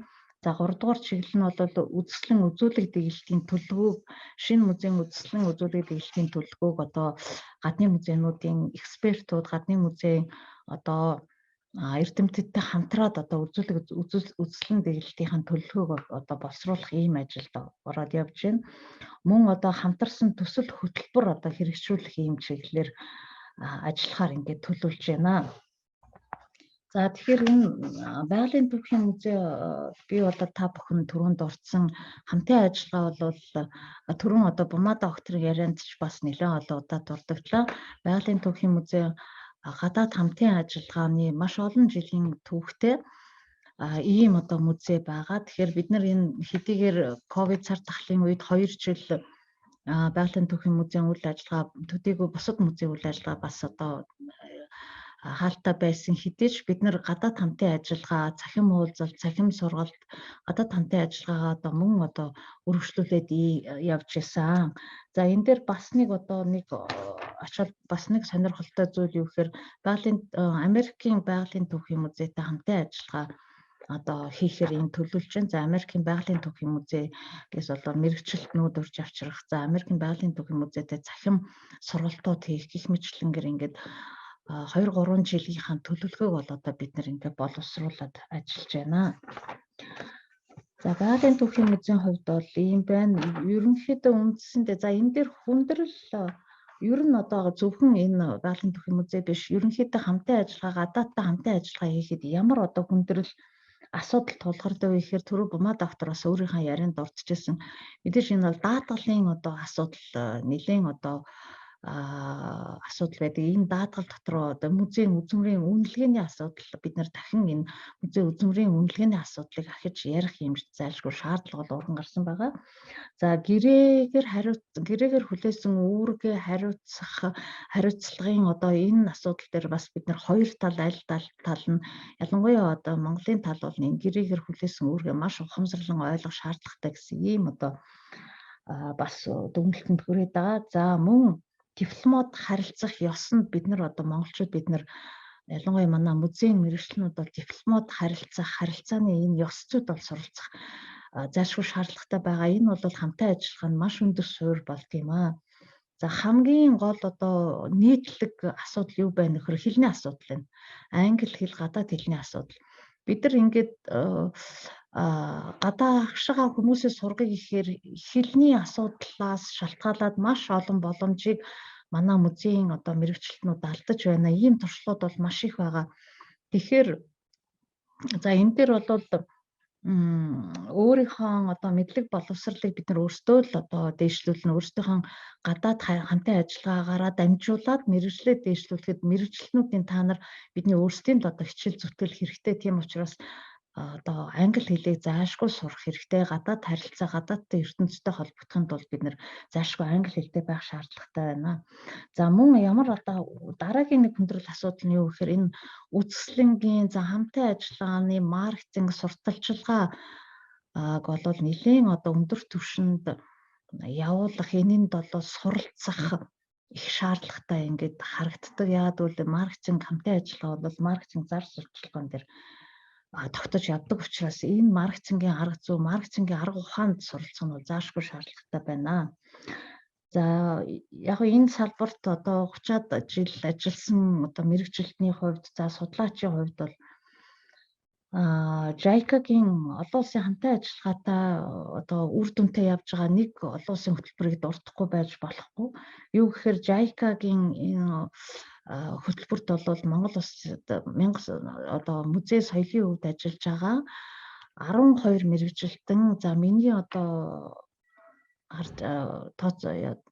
уншсанаар бол 1996 оноос 2010 он хүртэл 12 музей соёлын мэргэжилтэн бол JICA-гийн хөтөлбөрт урт богино хугацааны хөтөлбөрт хамрагдсан байдаг. За энэ хамрагдсан хөтөлбөрт хамрагдсан мэргэжилтнүүдээс одоо өнөөдрийг бол 8 хүн нь доктор суурьшилтай соёлын буюу музейн одоо салбартаа ажиллаж байна. За түүнээс дурдах юм бол соёлын үндэсний төвийн захирал, инх бат захирал байна. За мөн за миний бие бас байгаа. За Янжив доктор байна. Театрын музейн Янжив доктор гэх мэтлэнгээр энэ одоо энэ JICA-гийн хөтөлбөрөөр хамрагдсан мэргэжилтнүүд өдөө хүртэл одоо өөрийнхөө сурсан мэдснээ соёлын буюу музей хөгжилд ингээд зориулж явж байгаа. За энэ JICA-гийн хөтөлбөрийг бол одоо өргөжлүүлэхээр бол манай соёлын яам бол нэлээд анхаарал хандуулад энэ JICA-гийн хөтөлбөрийг өргөжлүүлэхээр гэрээ хэлцээр яриа бол хийж байгаа. За тэгэхээр энэ хөтөлбөр цаашгаа ингээд үргэлжлэх байхаа гэж ингэж найдаж байна. За ингээд миний өнөөдрөө ярих яриа дуслаа. Тэгээд дараа хилцүүлгийн үед бол бид нар бас нэлээд энэ хамтаа ажиллагааны хүрээнд сонирхолтой хилцүүлэг өрнүүлэх байхаа гэж бодож байна. За төвшин заяатаа баярлалаа. За баярлалаа. За даалгавар төхөн музейн жишээн дээр маш дэлгэрэнгүй бас сайхан мэдээлэл өглөө. За одоо хилцүүлэг өргөжлүүлээд бүгдээрээ орон нутгийн музейн төлөөлөл, за Дундгой аймгийн музейн захирал, Бямбчур захирлыг орон нутгийн музейн төлөөллийн хувьд музей холбогдлолтой хамтын ажиллагаа, гадаад харилцаа хэрхэн явагдаж байгааны талаар бидэнд туршлагаа хуваалцсан гэж урьж байна. За баярлалаа. Өнөөдрийн энэ хилцүүлгийг зохион байгуулж байгаа та бүхэндээ баярлалаа. Мөн оролцож байгаа бүх хүмүүстээ талархал илэрхийлье. За тэгээ хөдөө орон нутгийн төлөөлөл болж орж байгаа бас баярлалаа. Тэгээ хөдөө орон нутгийн музейнуудын хамтын ажиллагаа бол бас төвийн музейнуудыг бодвол хязгаарлагдмал байдаг. За яг хөө хил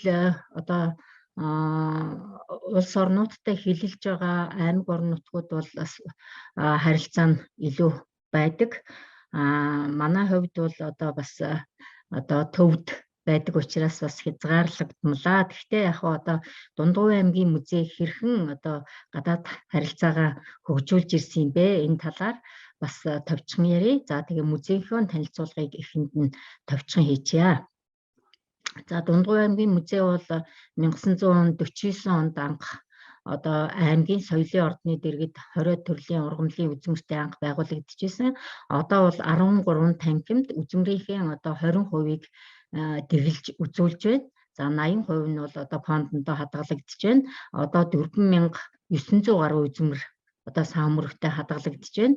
За энэ сан хөмрөгт хадгалагдж байгаа үзмрүүдийн дотор бол хүрлийн үеийн цуглуулгаар бол Монголын музейнууд дотор хамгийн олон цуглуулгатай ийм музей байна.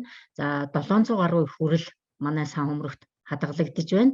За энэ сан хөмрөгт байгаа үзмэр дотор бол заваа дамжны их бэлгүү номч, түүхч, шашны тэргүүн, гүн ухаантан заваа дамжны гэр музей байгаа. Энэ бол бас үзэгчдийн нэлээд талархлыг хүлээдэг үзмэр байгаа. За мөн гэр музей хадгалагдж байна. За тэгээд шашин түүхийн угсаатны зүйн маш ховор үзмрүүд хадгалагдж байна.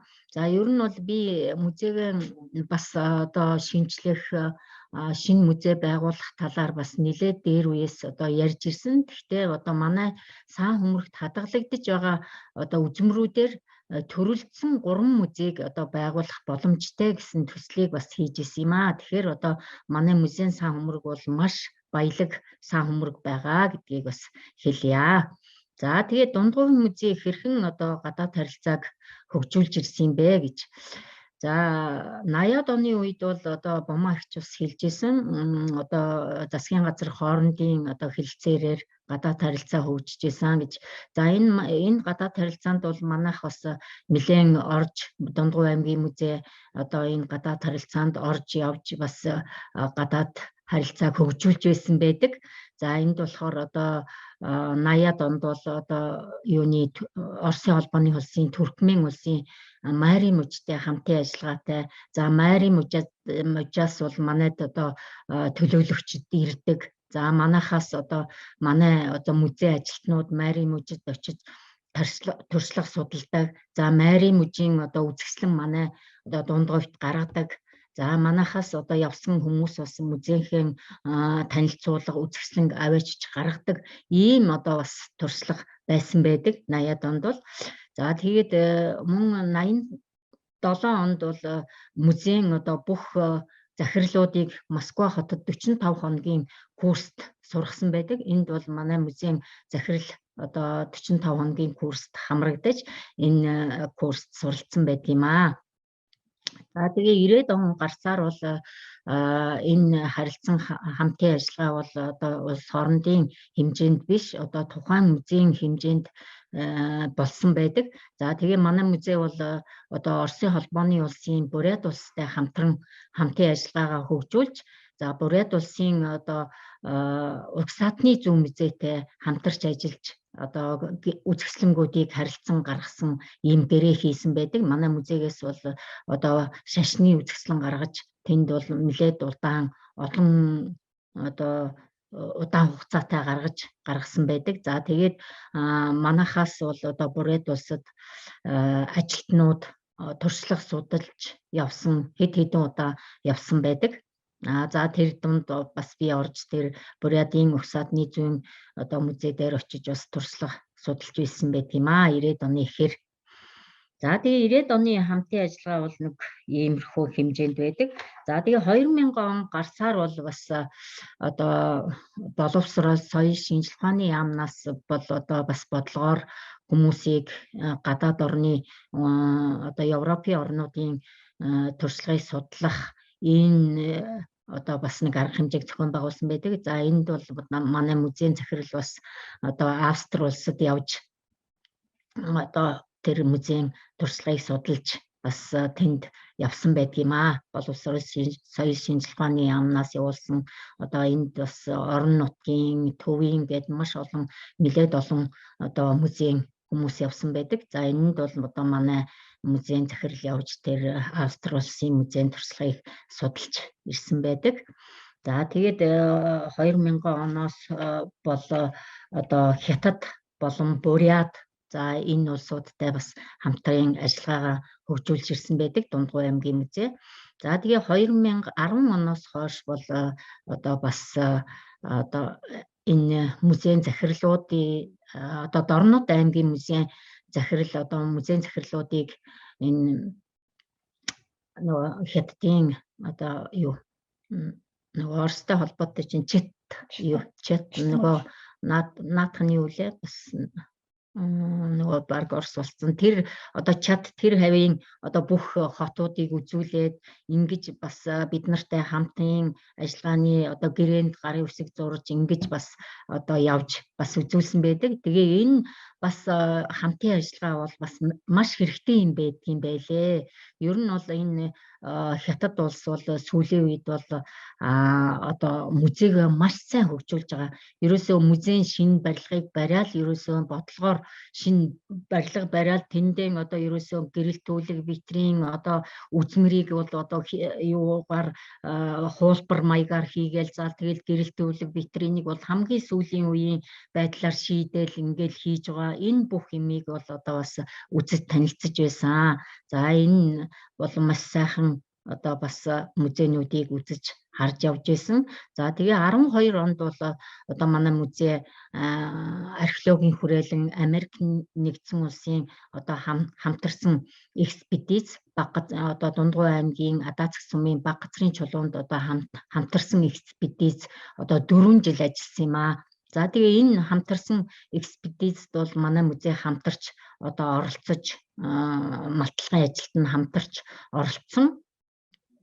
За тэгээд энэ баг газрын чулууны малтлагын одоо юуны үр дүнгээр одоо экспедицийн үр дүнгээр Эртний өв баг газрын чулуу гэсэн үзэсгэлэн манай музейд одоо хөдөө орон нутагт энэ археологийн дурсгалаар нь гарсан газар дээр нь анхудаа одоо Америкийн тэр экспедицийнхэн археологийн хүрээлэнгийнхэн манай музей дээр одоо ингээ үзэсгэлэн гаргасан 2-3 жилийн хугацаатай одоо үзэсгэлэн гаргаж байсан. За энэ бол бас орон нутагт болсон хамгийн анхны одоо үйл ажиллагаа байсан. За тэгээ Америкийн нэгдсэн улсын тэр одоо экспедицийн багаас манай музейд одоо тэр үзэсгэлэнгийн тоног төхөөрөмжийг шийдэх, за мөн одоо GPS мөн ноутбук гэдэг ингээд тоног төхөөрөмжүүд зөндөө одоо зүйлийг бид нарт бас өгч байсан. Ийм хамтын ажиллагаа бас байдаг. За тэгээд мөн 16 онд энэ үзэсгэлэн гаргаа 17 онд бол мөн Америкийн нэгдсэн улсын одоо их сургууль за археологийн хүрээлэнгээс одоо нөгөө хүрлийн үзмэр дээр шинжилгээ судалгаа хийх энэ төслийг хэрэгжүүлсэн.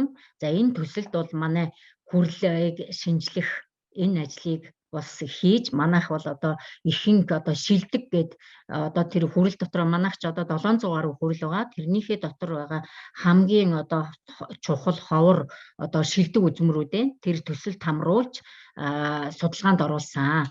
За тэгээд энэ судалгаанд оруулахад бол манай хүрлийг бас одоо энэ гадуур одоо бас ийм явган яриа бас их яригддаг. Манай хүрлийг солигдсон гинлээ. За ихэнх хүрэл нь хуурамч болсон гинлээ гэдэг энэ ярианууд бол одоо нэлээ их яриа тарцсан. За энэ ч бас миний чихэнд ирдэг яригддаг. Танай хүрлүүд чинь ихэнхдээ хуурамч гэсэн бидтэй энэ төр гэсэн ийм ярианууд байдаг. Тэгээд энэ бол одоо энэ шинжилгээгээр бид нар одоо ховор гэсэн үзмрүүдэд хамруулахад бол манай үзмэр дээр бол нэг ч хуурамч үзмэр одоо ягаагүй, гарч ирээгүй. Бүгд бол одоо хуучны тэр үеийн одоо үзмрүүд байсан гэдгийг бас хэлэх нь зүйтэй баха. Тэгээд энэ одоо Америкийн одоо Америк археологийн хүрээлэнгийн хэрэгжүүлсэн энэ төсөлд бас одоо хүрлийн шинжилгээнд хамруулж байсан. 17 онд одоо ингэж хамруулж судалгаанд хамруулсан. За тэгээ 18 онд бол одоо юу яасан юм аа? Одоо Монголч эрдэмтдийн их хурал одоо Унгар улс, Польшийн Унгарын одоо их сургууль, Унгарын үндэсний их сургуульд зохион байгуулагдсан. За энэ Унгарын үндэсний их сургууль зохион байгуулагдсан Монголч эрдэмтдийн хуралд би одоо бас оролцсон. Энд бол маш олон гадаадын одоо эрдэмтэд, монголч эрдэмтэд оролцож байсан. За энд оролцож музейнхэн одоо төвд болон монгол бичгээр одоо хадгалагдаж байгаа дурсгалуудыг одоо тэнд тавьж, илтгэл тавьж танилцуулсан. Энэ нь бол одоо тэр судлаач эрдэмтдийн одоо маш их анхаарлыг татчихсэн. Үнэхээр одоо Монголын өв бол тэр гадаадын одоо эрдэмтэн судлаачдын анхаарлын төвд ер нь бол байдгийн байлээ. Ер нь Монгол гээл тэр өв соёл гараал ирэхээр бол бүхэл хүн тийшээ хушуурал асуугаал одоо энэ нь яад, энэ нь тийм юм гэж бүхэл асуулт одоо надад чиглэгдэж асууж байсан. Манай үнэхээр сайн өмөргийн одоо танилцуулга бол тэр хүмүүсийн одоо сонирхлыг маш их татчихсан. Тийм учраас би юу яасан? Одоо тэгээ Унгарын их сургууль тэр танилцуулга хийчээд мөн Варшав хотын одоо үндэсний их сургууль дээр бас одоо монголч эрдэмтдийн үргэлжилсэн хурал болсон. Энэ дээр бас музейнхэн тавьж танилцуулгыг бас хийсэн.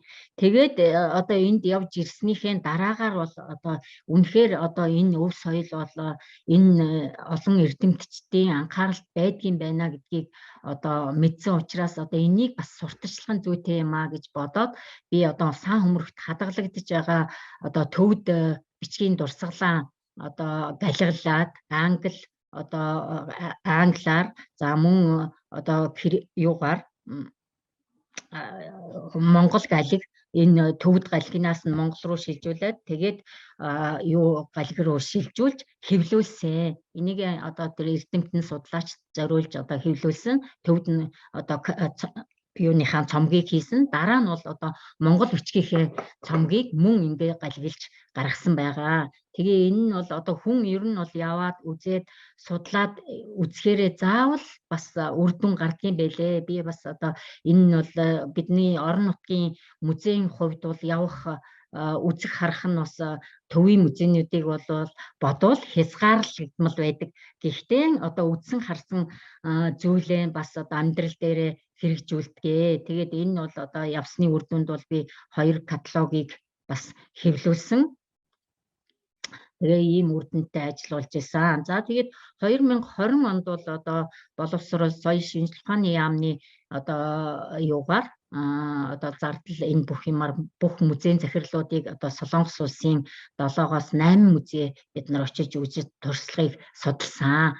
За энэ нь бол бас маш сайхан одоо мөн Солонгос тэр хятад улсууд бол үнэхээр одоо цахим технологи за музей гэдгийг бол одоо яаж хөгжүүлэх вэ? Сүүлийн үед бол үнэхээр одоо хөгжүүлж байгаа улс орн бол үнэхээр Солонгос байна лээ. Одоо хадгалт хамгаалтын тал дээр ч гэсэн за тэгээ сүүлийн үеийн тоног төхөөрөмжийг ашиглах энэ юм дээр бол үнэхээр Солонгос улс одоо жишээ болохоор хөгжүүлж байгаа юм бэлээ. Тэгээ үнийг одоо бас үзэж ирчээд би бас музейдээ одоо захим тоног төхөөрөмж нэвтрүүлэхээр одоо 100 сая төгрөгийн тоног төхөөрөмжийг бас одоо улсын их хурлын гишүүн мөнх цэцгээс одоо бас авч чадсан. Тэгээд дандаа энэ дээр бол яг Солонгос дээр хэрэгжижсэн. За тэрнээс ч бүр сүүлийн үеийн тоног төхөөрөмжүүдийг музейдээ бас авч чадсан. Тэгээд хүний бол одоо үзсэн харсан үр дүн үнэхээр бас гардгийн байна. Бас тэгэхээр орон нутгийн музейнүүдэд үзүүлж харуулж бас байх нь чухал байдгийн байна гэдгийг эндээс би бас өөрийнхөө жишээндээ хэлмээр байна. Тий. За тэгээд манай музейн одоо хамтын ажиллагаа бол одоо нэг иймэрхүү байна. Хоошдоо бид нар одоо юун дээр анхаарах вэ гэхээр бид нар одоо орон нутгийн музейнүүд ч ялгаагүй одоо бас яг ийм ажил хийгдэж байгаа. Орон нутгийн музейнүүд одоо шинээр музейгэн барьсан музейнүүд бол одоо цөөхөн байна. Дорнодын музей баригдаа явж байна, Хинтийн музей барьдсан байна, за Өвөр хангай музей барьж байна, за Өмнө Говийн музей баригдсан байна. За тэгээ бусад музейнүүд нь одоо барих гээд музейнхэн концепцийг хийж байна. За үзүүлэг дэглэлтийн төлөвлөгөөг хийж байна. Тэгэхээр одоо ер нь бол ингээд орон нутгийн музейнүүдийн концепт үзүүлэг дэглэлтийг хийхэд энэ гадаад орны музейнүүдийн туршлага одоо ер нь жишээ болж байгаа музейнүүдийн одоо туршлагыг үзэж харах концепцийг судлах энэ ажил бас чухал юм аа л гэж би бас бодож байна. Тэгээд энийг одоо би бас одоо өөрийнхөө музейн үзүүлэг дэглэлт концепцийг хийх гэж байна. Тэгээд гадаад орны одоо бас ийм юмнуудыг үзэхийнсэн, харахынсан, туршлагын судлахынсан л гэсэн одоо зорилт бас байна. Тэ миний хувьд бол одоо танилцуулсан танилцуулга маань энэ хүрэж байна. Энэ түрээд өндөрлөө. Бүгдээрэнд нь баярлалаа. Баярлалаа. Танд за маш дэлгэрэнгүй дундгой музейн хувьд бол бас нэлээд гадаад харилцаа хамтын ажиллагааны хувьд идэвхтэй ажиллаж байгаа маань гэж бодож байна. Саяны таны ярьсан ярианаас тэгээд та бүхний ажил бас өндрөөс өндөр амжилтыг хүсье. За тэгээд энэ яриаг үргэлжлүүлээд манайх бас Америк Монгол судлалын төв маань өөрөө музейн гадаад харилцаа хамтын ажиллагааг дэмжих, за тэр дундаа музейн боловсролын ажилчид музейн мэрэгчлэнүүдийг дэмжих хүнд бол ерөнхийдөө сүүлийн хэдэн жил бол нэлээд идэвхтэй ажиллаж байгаа. Өөрөөр хэлбэл бид нар бас төв соёлын үеийг хамгаалах чиглэл төслүүд хэрэгжүүлдэг. За төслийнхөө хүрээнд бас музейдүүдэд чиглэсэн сургалтуудыг тогтмол зохион байгуулж ирсэн. Жишээлбэл 2016 оны манай баркод төсөл байна. За үргэлжлээд одоо нийгмийн эдлийн хадгалах хамгаалтыг сайжруулах төсөл манайд бол яг одоо үргэлжлээд за яг сонгогдсон музейнүүд дээр бас сургалт маань хэдийгээр захимаарч гэсэн үргэлжлээд явагдаж байна. За тэгээд музейн боловсролын ажилтныг дэмжих, за музейн мөрөгчлөлтийг дэмжих хүрээнд бид нар бас сүүлийн 18 оноос эхлээд яг энэ гадаадд явж сургах хэмжээнд бол бид нар бас их идэвхтэй ажилласан. Өөрөөр хэлбэл 18 оноос эхлээд бид нар 2 жил дараалан Америк нэгдсэн улсны Нью-Йорк хотын Рубин музейтэй хамтарсан даатгалын хөтөлбөрийг зохион байгуулсан. За энэ хүрээнд бол 2 музейн боловсролын ажилтан бас ажиллаад ирсэн байгаа. За үргэлжлүүлээд бид нар бас мөн 20 онд за Америкийн элчин сайдын яамны санхүүжилттэй за музейн одоо ихмэл эдлийн чиглэлийн мэрэгчлэлтнийг одоо дадлах, туршлах, судлуулах энэ үйл ажиллагаа бас 1 сарын хугацаанд явуулсан. Америкийн нэгдсэн улсын томоохон институтуудад нөгөө 3 оролцогч маань оролцоод туршлага судлаа, маш олон мэдлэг мэдээлэл хөндлөлтөд бас ирсэн байгаа. Тэгэхээр түрүүн Бума доктор маань бас хэлжсэн яг музейн гадаад харилцаа хамтын ажиллагааг чиглүүлэхэд хөгжүүлэхэд бас энэ төрийн бас байгууллагын оролцоос их чухал байдаг гэж. Тэгэхээр манай байгууллагын хувьд төрийн бас байгууллагын хувьд за манай гол чиглэл тэргүүн зорилт бол яхааргүй энэ Монголын соёлын үеийг хадгалах хамгаалтыг сайжруулах, за мөн музейн боловсролын одоо мэрэгжилтнүүдийг дэмжих чиглэл бол маш чухал чиглэл. За тэр дундаа өнөөдрийн бидний явуулж байгаа энэ хэлэлцүүлэг маань өөрөө бас энэ музейн асуудлуудыг хөндөх, музейн мэрэгчлэнүүдийн санаа онцыг сонсох энэ бас чиглэлд бас явж байгаа нэг л хөтөлбөр маань ингээ үргэлжлээ явж байна. Тэгэхээр ер нь сая Бума докторийн хувьд бол музейн Монголын нийт музейдийн тийм ээ хамтын ажиллагааны түүхэн мэдээллийг бол бид маш дэлгэрэнгүй өгсөн. За Менц докторийн хувьд бол бас яг Байгалийн түүхийн музей дээр үндэслэлсэн мэдээллүүдийг бас өглөө. Үйл ажиллагаа нь бас нэлээд өргөжж байгаа юм байна. Хамтын ажиллагааны ажлууд нэлээд эхлээд явж байгаа юм байна, тийм ээ. За Дундгой аймгийн музейн хувьд бол бас мөн адил аймгийн музей мэдээж яг хуу ихэнх юм сургалт хөтөлбөр юмд бол ихэвчлэн төвийн музейд эсвэл хотын музейд хүмүүс хамрагддаг юм шиг надад санагддаг. Гэхдээ бас Дундгой аймгийн музей сая жишээнээс харахад бол бас энэ хэмжээнд бол одоо юу гэдэг юм мэрэгчлүүдэд дэмжих хүрээнд бол бас нэлээд олон үйл ажиллагаанд хамрагдаад бас яваад байгаа юм байна тийм ээ. Тэгэхээр өнөөдрийн бидний энэ хэлэлцүүлэг ярианаас бас оролцогч үзэгчид маань бас нэлээд олон мэдээллийг авсан байхаа гэж найдаж байна. За тэгээ одоо бид бүхэн хэлэлцүүлэхээ яг гол хэсэг рүү орж ийн. Өөрөөр хэлбэл сая бол та бүхэн та гурав маань ярьсан ярианда тийм ээ бидний өнөөдрийн агуулгын хүрээний юм товч бас дурдаад явсан. Одоо хүндрэл бэрхшээл юу байна вэ? Одоогийн нөхцөл байдлын талаар бол бас бид нар нэлээд бас мэдээлэлтэй болчлоо гэж би бодож байна. Тэгэхээр хэдүүлээ үргэлжлүүлээд яг энэ хүндрэл бэрхшээл за музейн гадаад харилцаа хамтын ажиллагааны үр өгөөж тий. За бас магадгүй цаашлаад энэ орон нутгийн музейдийн одоо мэрэгчлэнүүдийг дэмжих тэдгээр хүмүүсийг гадагшин явуулах чиглэлд одоо юу гэдэг ICOM-ын зүгээс авч хэрэгжүүлж байгаа үйл ажиллагаа юу вэ те эсвэл бас том зургаараа Монголын одоо те соёлын яамнаас ч гэдэг юм уу те цаашдаа ингэж баримталж байгаа бодлого юу вэ гэдэг талаар илүү дэлгэрэнгүй яриа гэж бодож байна. Тэгэхээр та бүхэн маань үргэлжлүүлээд өөрсдийн ярьсан ярианда хэлж амжаагүй зүйлс байх юм шүү тэндээс үргэлжлүүлээд хичээж бодож байна. Бума доктороос эхлэхгүй бумаагч түрүүн бас зарим нэг зүйлсээ дутуу хэлчихсэн. Дутуу амжаагүй тийм ээ. Тэгэхээр одоо хүндрэл бэрхшээл сорилт одоо юу гэдгийг тэр талаар дэлгэрүүлээд явах уу? Хүндрэл бэрхшээл сорилттэй бол би бас нэг хэдийн бичсэн байна л да. За энэ нь болохоор юу гэхээр хамгийн одоо бид нар цөмөрөө хэлсэн тийм ээ. Ажилтнуудын бэлтгэл гэдгийг чухал гэдгийг бид нар цөмөрөө тэмдэглэлээ тийм ээ. Бэлтгэл гэдэгт олон янзын юмнууд хамаарч байна. Англи хэлний мэдлэг байх хэрэгтэй. Гэхдээ өөрөө бүх юмыг мундаг англи хэлтэй болчоод гэрээ хэлцээрээ өөрөө хийнэ гэж байхгүй. Мэргэжлийн байгууллага төрийн бус байгууллага шиг юм уу хамтарч хийхээс өөр зам байхгүй. Гэхдээ тэр хүний өөрөө тэгж хамтарч хийх одоо хандлага ёс зүйч гэдэг юм уу харилцааны ур чадвартай байх хэрэгтэй. Музей ажилтнууд одоо музей удирдлага төрийн байгууллагууд ч гэсэн. Ганцхан ингэ тогоондоо бас байгаад иж болохгүй тийм ээ. Музей орон тооны хувьд ч гэсэн бид нар одоо гадаад харилцааны ажилтан жишээлбэл хальч музейд байхгүй бах одоо бас байлгаж үзсэн. Тэгээд гайгүй гадаад хэлтэй хүүхдүүд бол цалин мөнгөний голоод яваад өгдөг шүү дээ. Манай музей бол 2-3 удаа авчихсан. Нэг үл идэвхрийн хүмүүсийг авчихсан. Тэгээ гадаад харилцааны хувьд тэгээд ч юу ганц одоо үндэсний музейд ч юм уу байгалийн түүхэн музей одоо Чингис хааны музей бол гадаад харилцааны ажилтнуудтай улсын билег орон тооны. Манай музейнүүд одоохондоо тийм болж чадаагүй. Тэгэхээр бас хамтын ажиллагаа байхаас аргагүй болж байна энэ тал дээр. Орон тооны хувьд санхүүгийн үүсвэрийн хувьд бол угаасаа манай музейнүүд төсвийн зүйл ангууд нь хязгаарлагдмал дөнгөж саяхан хүртэл юу гадаад харилцааны их үүсвэр ятгаа үзмэр хадгалдаг газар мөртлөөсөө үзмэр хадгалах төсвийн зүйл анги манай төсвийн юунд байхгүй л шүү дээ. Музейнүүд ижирээсээ. Тэгээд бусад музейнүүд бол яа харахгүй одоо том одоо Солонгос Японы яриха болио л доо. Бурайд гэх хүртэл чинь одоо жишээлбэл сайдынхан дэргэд сан байдаг.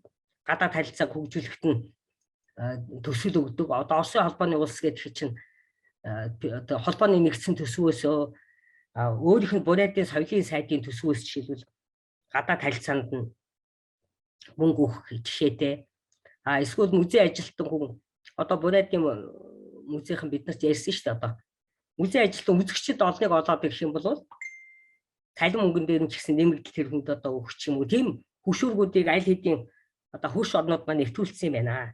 Тэгэхээр яг улсын хэмжээнд бол одоо 20 оноос хойш нөө орлого олгоод өөрөө зарцуулах хэрэгтэй энэ гэсэн. Гэхдээ тэр эрхсэн орчин аль хэр тодорхой байгаа нь би бас сайн мэдэхгүй байна. Тэгээ одоо энэ хэмнэлтийн гол юм гэхэд одоо юу болох юм мэдэхгүй. Ер нь гэхдээ ямар ч хэлсэн бид нар ингээд гадаадтай харилцахаар нэг хүн ирэхэд нэг цайж өгчих мөнгө байхгүй нэг нөгөө байгааны хэвсэн ганц хоёр номоо өгч шийдээ. Тэгээд ер нь эрхтэх шалилцахад маш хэцүү. Тэгээ бид нар үзэсгэлэн гаргана гэдэг чинь бүхэл мэдлэг жишээлбэл хэрэг болж байгаа. Монголд ч гаргасан, гадаад ч гаргасан.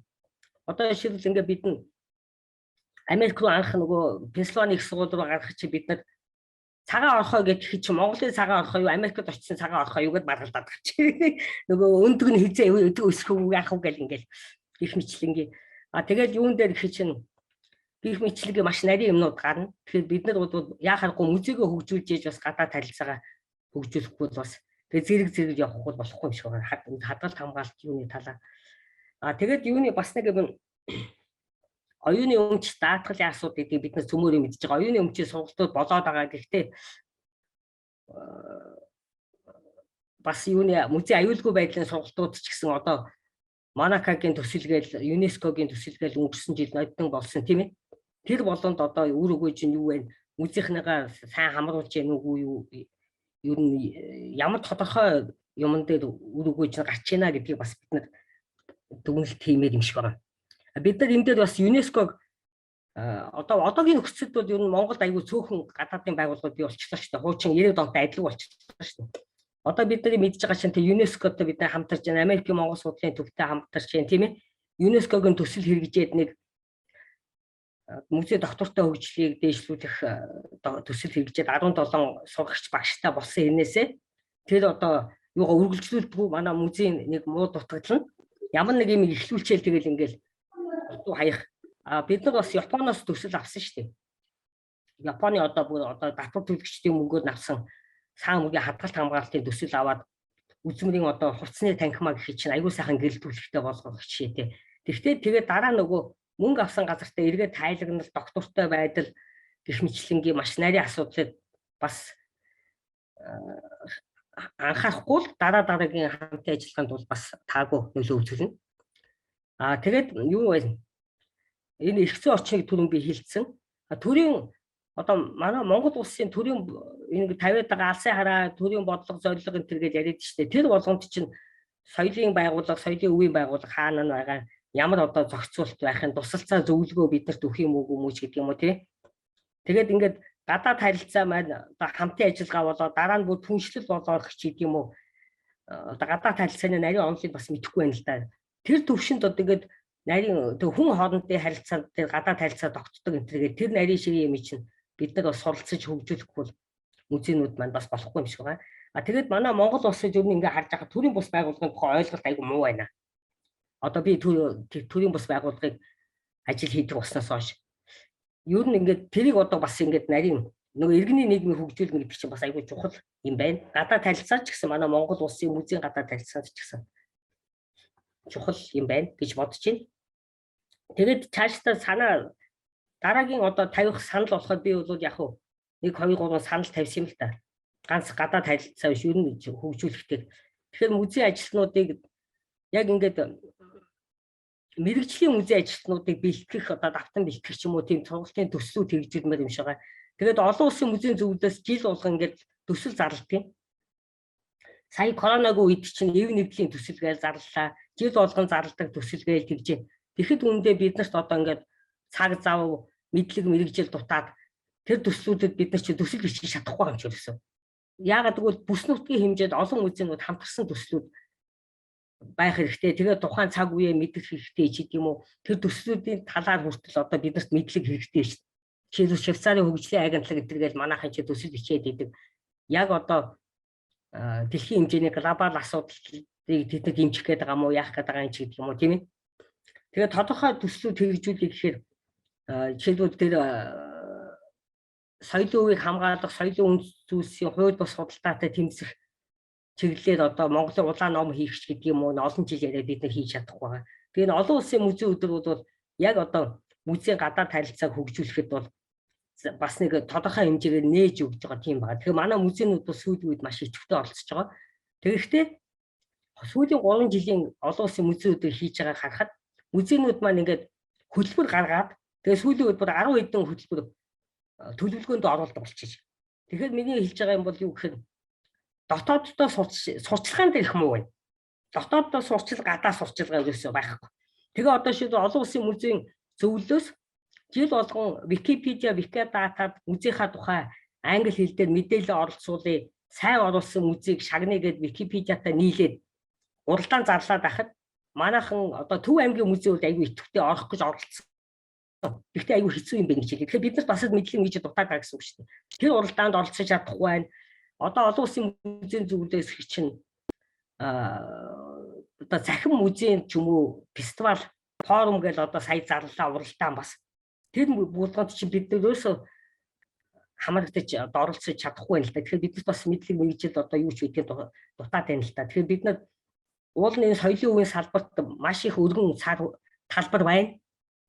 Тэрийг одоо ёстой нөгөө халбагныхаа ирээр халбагдаж авах хичээл биднэрт бас халбагмаа жижигдээд ах шиг байна. Тэгээд цаашдаа яаж өргөж том болгох юм бэ? Тэр одоо том олон улсын фестивалуудад манай музейнүүд оролцох хэрэгтэй. Бид нар бол Бурятад болсон одоо юуны цайны замын фестивалд форумд оролцож үзсэн.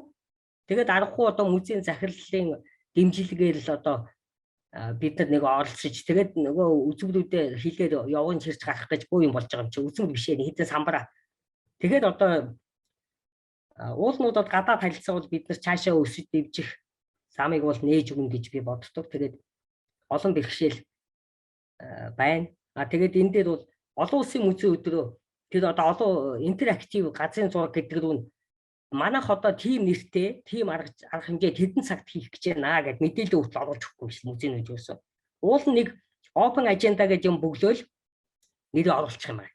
Тэгэхээр чи дэлхийд даяар ингээл энэ музей ийм ажил хийх гэж байгаа юм байна ингээд та нарыг танин мэдчих байхгүй. Энэ олон улсын музей өдөр бол музейхээ сурталчилгаа хийх сайхан боломж юм байна.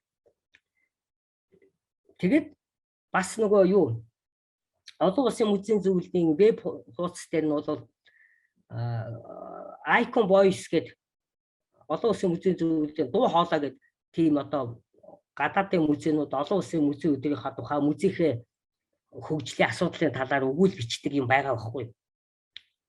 Тэрэн дээр ингээд англиар нэг цөөхөн худас ч гэсэн бичээд сурталчлах талбар нь ингээд биднес байгаад байгаа байхгүй. Тэгэхэд манай музейнүүд ерөөсөө нэг ч тийш юм явуулдаг.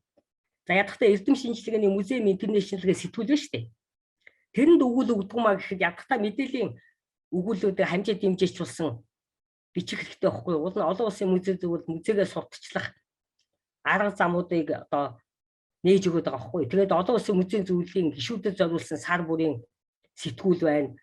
Олон улсын шүлжээний бас 2 сар тутам нэг гардаг сэтгүүл одоо мэдээллийн хуудас юм да. Тэрэн дээр мэдээллүүд явуулах хэрэгтэй музейнүүд. Юуны хувьд бол сургалтын хувьд бол одоо би яаман зориулаад олон улсын музейн зөвлөл ямар үр өгөөжтэй байсан бэ гэдэг дээр яг хуу сургалтанд хамрагдсан хүмүүсийг нэг өөрөө нэг жагаад өөрийнхөө мэдж байгаагаар тоолоод үзэхээр олон музейний 30-аад хүн урт багны хугацааны сургалтанд хамрагдсан юм байлээ. Бээжингийн сургалтын төвдөө 10 хүн байсан баха. Залуу гишүүний тэтгэлэгт нэг 8 хүн 2003 оноос хойш хамрагдсан юм байлээ. Юун дээр бол бас нэг санал бол манай Монгол улсад одоо олон улсын музейн зөвлөлийн хэмжээний одоо бүсийн хэмжээний хурал семинарын сургалтыг л бас Улаанбаатарт хүлээж авах талаар одоо яам ч гэдэг юм уу гадаад яам ч юм уу. Тэгээ би гадаад яамыг бас гайхдаг байхгүй юу. Тэр хин билээ нэг хүүхэн. Гадаад соёлын үеийн гадаад харилцаа хөгжүүлнэ гээл баахан цуглуулаад яриад идэг юм. Музейнүүдээс хүн ордог юмгүй мэдэхгүй. Манай музейхнийг үнэлэх үнэлгээш гэдэг юм уу танин мэдэх юу ч гэдэг юм уу.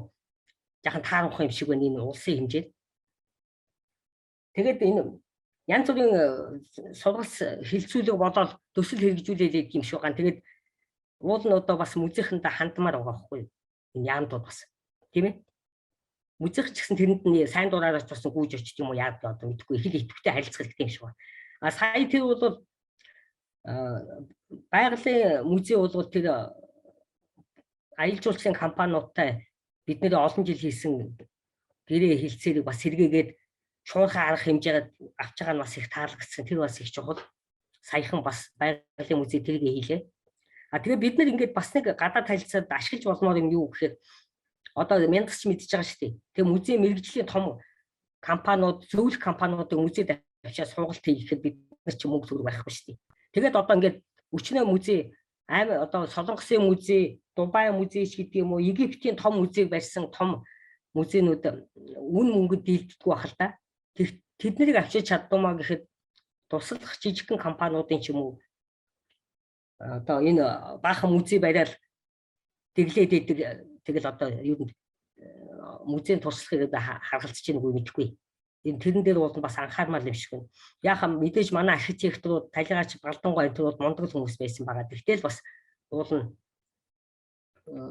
тэдний авчирдгүй маа гэхэд музей ажилтнууд нь сургалт хиймээр юм шиг байна. Үзүүлэг дэглэлтийн талаа ч юм уу тодорхой. Уртлынхаа үзүүлэг дэглэлт гадаад харилцааныхаа туршлагыг нэгтгэж дүгнсэн бид нар ч юусэн байхгүй байхгүй. Тэрийг хиймээр. Тэгээд бас нэг энэ соёлын өвөө ашиглах сурчлагаа дэлхийн хэмжээнд ямар байгаа юм бэ гэдгийг орчин үеийн одоо энэ чиг хандлагыг бас бид нар энэ суралцахгүй түрүүний яриад байгаа тэр нөгөө хиний одоо нэг хардлага сэрдлэгч гэдэг юм уу нэг одоо гадаад харилцаа хөгжүүлэх гэдэг юм гэхээр бөө асуудалтай тулгардаг байдал маань бас байгаа тийм ээ. Тэгээд одоо энэ олон асуудлуудыг цаашдаа гадаад харилцааны талаар одоо энэ Америкийн Монгол судлалын төв ийм хилцүүлэг хийж байгаа бид нар их баяртай байна. Тэгээд бас нэг энэ музейхэн ч айгүй идэвхтэй. Одоо энэ Пакистаны үндэсний хороо гэх чинь ийм хурал одоо 19 оны 12 сараас эхлүүлээд 21 он жингаа туж хийгээд 22 он руу ороод ирлээ шүү дээ. Тэгээд ингээд манайхаас манай үндэсний хороо оролцоод хурал хийсэн. Энэ хуралд нэг өдрийн хурлыг бид нар хийсэн. Тэгээ манай үндэсний хорооны торгоны замын тухай тэгээд бас бусад газруудыг татаж оролцуулсан яамнаас бол бид нар одоо соёлын өвийн газрыг одоо даваа цаг бол бас дэмжлэг үзүүлээд тодорхой мөнгө шийдүүлж өгсөн. Тэгээ энэ юу бол одоо улам өргөжөөд Арабын орнууд бас ороод ирсэн.